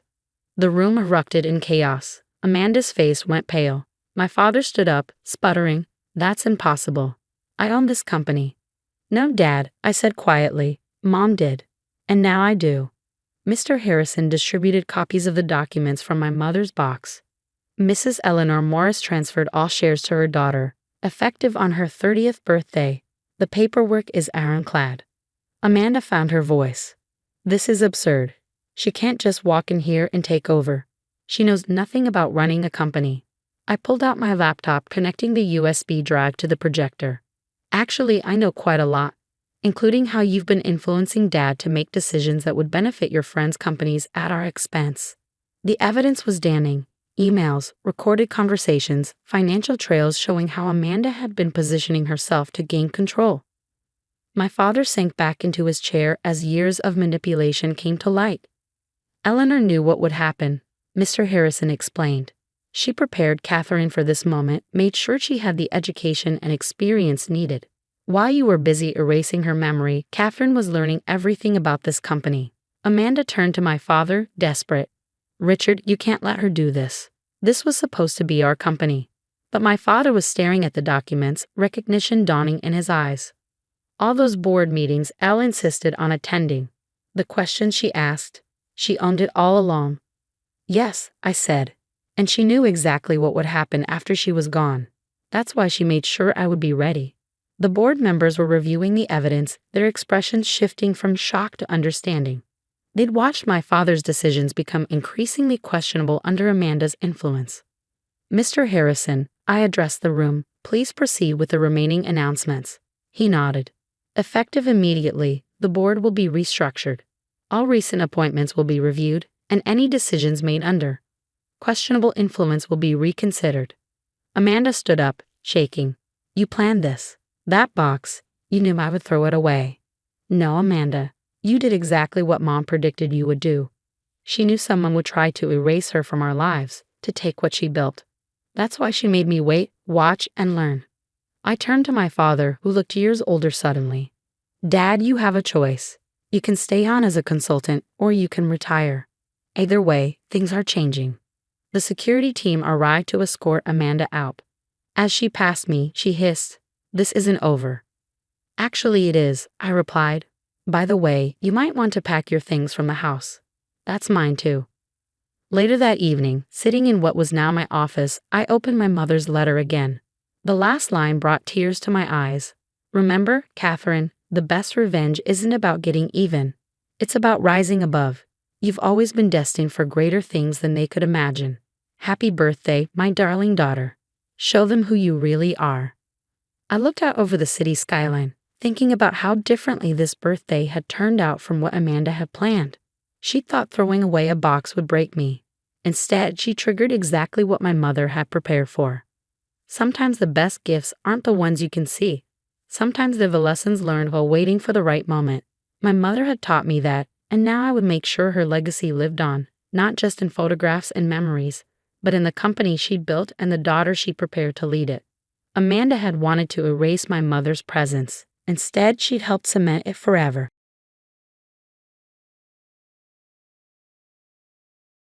"It's just taking up space," my stepsister Amanda said, examining her perfectly manicured nails. "Besides, Dad agreed it was time to modernize the house. No one needs dusty old boxes cluttering up the attic. My name is Olivia Parker, and at 32, I was standing in my childhood home's attic, staring at the empty corner where my mother's memory box had sat for the past 8 years since her passing. The box contained everything from her: photos, letters, her favorite scarf that still held her perfume, and most importantly, her final letter to me. "That wasn't your decision to make," I said quietly, my hands trembling slightly. "Those were Mom's things, her memories." "Your mom's things," my stepbrother Jake corrected, leaning against the doorframe. "We're making room for Dad and Mom's stuff now.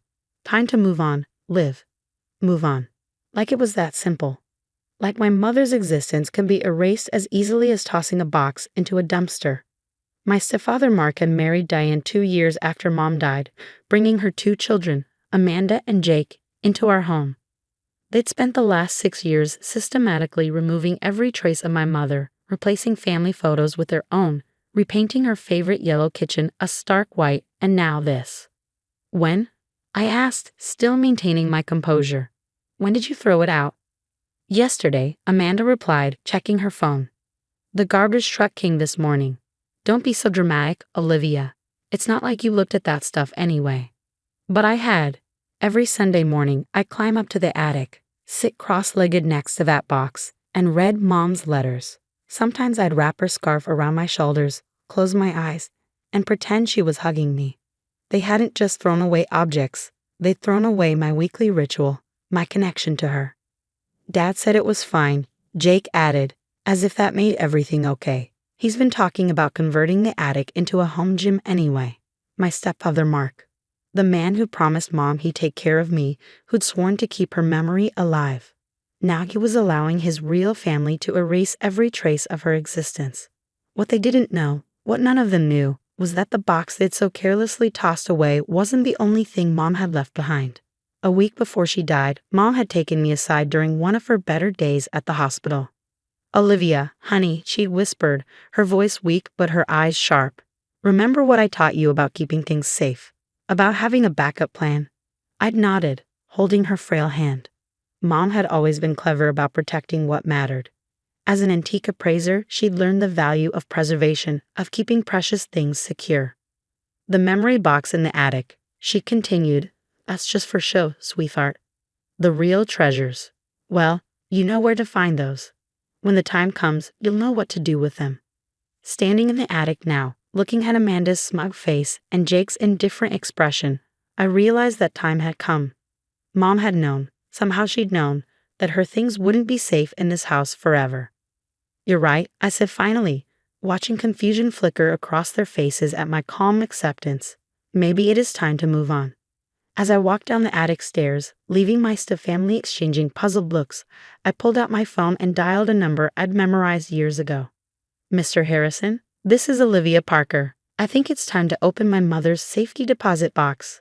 The First National Bank's marble floors echoed under my heels as Mr. Harrison led me to the safety deposit vault. He hadn't changed much in 8 years, same silver hair, same kind eyes that had watched me grow up visiting the bank with Mom. "Your mother was a remarkable woman," he said, unlocking the vault door. "She knew exactly what she was doing when she set this up." Inside the safety deposit box, I found what Mom had truly wanted to preserve. The memory box in the attic had been a decoy, filled with replicas and copies. Here, in this climate-controlled vault, lay the originals. Her great-grandmother's handwritten cookbook with authentic Victorian recipes, photographs dating back 4 generations, and most importantly, legal documents. But what caught my eye was a sealed envelope with "Open when they try to erase me" written in Mom's elegant handwriting. My hands trembled as I opened it. "My dearest Olivia, if you're reading this, they've finally done what I feared. Try to remove me from our home. I'm sorry you're going through this, but I'm not surprised. Mark always had a weak spine when it came to standing up to new love interests. What they don't know is that the house they're so eagerly modernizing isn't theirs to change. When your father died, I used his life insurance to pay off the mortgage completely. The house is in a trust, with you as the sole beneficiary when you turn 33. Mark has only been living there as a trustee. I've enclosed all the documentation, including the trust papers and the original deed. Mr. Harrison has been keeping them safe, along with something else you might find interesting. Mark never signed the final adoption papers for his new wife's children. He promised he would, but he kept putting it off. Legally, they have no claim to our family home. Be brave, my darling. Sometimes the quietest revenge is the sweetest. Love, Mom." I looked up at Mr. Harrison, who was smiling knowingly. 3 months, he said. "That's when you turn 33, isn't it?" I nodded, carefully placing the documents in my briefcase. "They won't expect it," I said quietly. "They think they've won." "Your mother knew this day would come," he replied. "She told me to remind you about the garden shed key when the time was right." The garden shed. Of course. Mom's private sanctuary, the one place Mark and his family never bothered to check because it was too dirty for them. I continued maintaining it over the years, keeping her roses alive, pretending to store old tools there. That afternoon, I drove home and headed straight to the shed. Behind the rusty lawnmower, under a loose floorboard, I found another box. This one contained USB drives, dozens of them, each labeled meticulously. Mark's promises to Catherine, house payments, legal discussions about adoption. Mom had recorded everything. I plugged the first drive into my laptop. There was Mark, 8 years younger, sitting by Mom's hospital bed. "I'll never let anyone forget you, Catherine. This will always be your home, your family's legacy. I promise." Another video, Mark discussing the house with Mom's lawyer, acknowledging it would pass to me at 33, agreeing to be merely a custodian of the property until then. My phone buzzed. A text from Amanda. "Dad's ordering a dumpster for tomorrow. Time to clear out that shabby shed of yours." I smiled, typing back. Perfect timing. I was just going through some old family videos. Want to watch them together. There's one of Dad making some interesting promises you might want to see. The response was immediate. "What videos?" "Oh, just some things Mom kept. She was always good at preserving important moments. By the way, how's the attic gym planning going? My phone remained silent after that. I could imagine the panic starting to set in, the realization that perhaps they'd acted too hastily in throwing away what they assumed was my only connection to Mom. Standing in the shed, surrounded by the evidence of my mother's foresight, I felt a deep sense of peace. Mom hadn't just left me memories, she'd left me the means to protect our home, our history, and her legacy. In 3 months, I would inherit everything legally, but for now, I had something just as valuable. The knowledge that justice was coming served exactly the way Mom would have wanted it. Carefully planned, perfectly documented, and completely irreversible. I picked up my phone one more time, sending a message to Mr. Harrison. Time to prepare the paperwork. Mom would want everything done properly. His response made me smile. Your mother would be proud. She always said you had her patience, and her spine. The next 3 months passed like a carefully choreographed dance. I watched as my stepfamily grew increasingly nervous, especially after I casually mentioned during dinner that I'd been digitizing some of Mom's old recordings for preservation. Mark nearly choked on his wine. Recordings? Oh yes, I said, cutting my food with deliberate precision. Mom was quite thorough about documenting important conversations.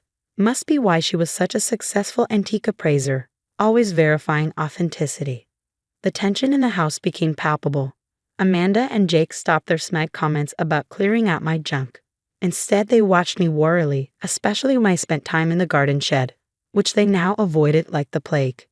1 week before my 33rd birthday, Dy1ng, my stepfather's wife, cornered me in the kitchen.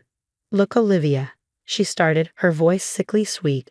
Perhaps we've been a bit hasty with some changes. We could help you look for some of your mother's things in storage. The memory box you threw away? I kept my tone light. Don't worry about it. As Mom always said, the real treasures are the ones you keep safe. Her face paled slightly. What exactly does that mean? You'll find out soon enough. The day of my 33rd birthday arrived bright and clear. I'd arranged for Mr. Harrison to come to the house, bringing all the necessary paperwork. When the doorbell rang at exactly 10 a.m., Mark answered it, his face dropping at the sight of the lawyer. Family meeting, I announced, setting up my laptop on the dining room table. There's something we need to discuss. They gathered reluctantly, Mark, Dy1ng, Amanda, and Jake, all wearing expressions ranging from confusion to outright fear. First, I began, let's watch a short video. I pressed play, and Mom's face appeared on the screen, healthy and strong, recorded years before her illness. She was sitting in her office, holding up documents to the camera. This is the deed to our house, fully paid off, Mom's voice rang clear. And this is the trust agreement, stating that everything passes to my daughter Olivia on her 33rd birthday. Mark, you're agreeing to be a trustee only, correct? The video showed Mark nodding emphatically. Of course, Catherine. I'll make sure everything goes to Olivia when the time comes. I paused the video, turning to my stunned audience. There's more, but I think you get the idea. Mr. Harrison stepped forward, placing a thick folder on the table. As of today, the house and all associated property legally belong to Olivia. The trust terms are quite clear. But we live here. Amanda sputtered. We're family. Actually, I said softly, legally, you're not. Mom kept copies of those unsigned adoption papers too. Interesting how they never quite made it to the courthouse. Mark slumped in his chair, the fight draining from his face. Catherine, she planned all this? She knew you tried to erase her, I replied. So she made sure I could protect what mattered most. I pulled out a stack of papers from my briefcase. These are your eviction notices. You have 30 days to find new accommodation. Don't worry about the attic gym equipment. I'll have it donated to the local community center. You can't do this, Dy1ng protested. Where will we go? That's not my concern, I said, standing up. Just like my mother's memories weren't your concern when you threw them away. Karma, as they say, comes full circle. As they sat there, shell-shocked, I walked to the kitchen, Mom's kitchen, and pulled out her yellow paint swatches from my bag. Oh, and I'll be repainting next week, restoring things to their original glory, you might say.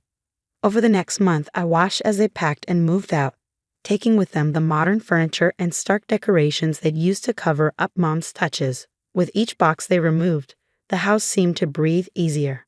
The day after they left, I climbed up to the attic, now empty of their exercise equipment.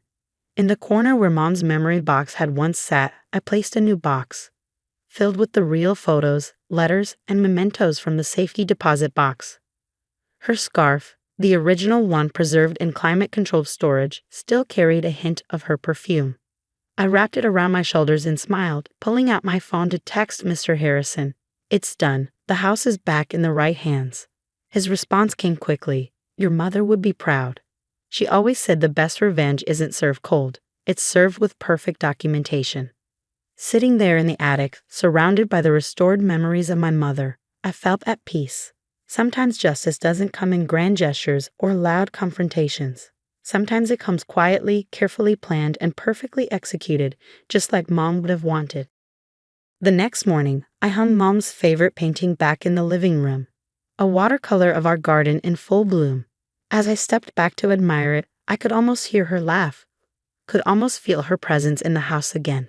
Her memory wasn't just preserved in boxes and documents, it was alive in every corner of the home she protected for me, waiting for the right moment to remind everyone that some legacies can't be erased.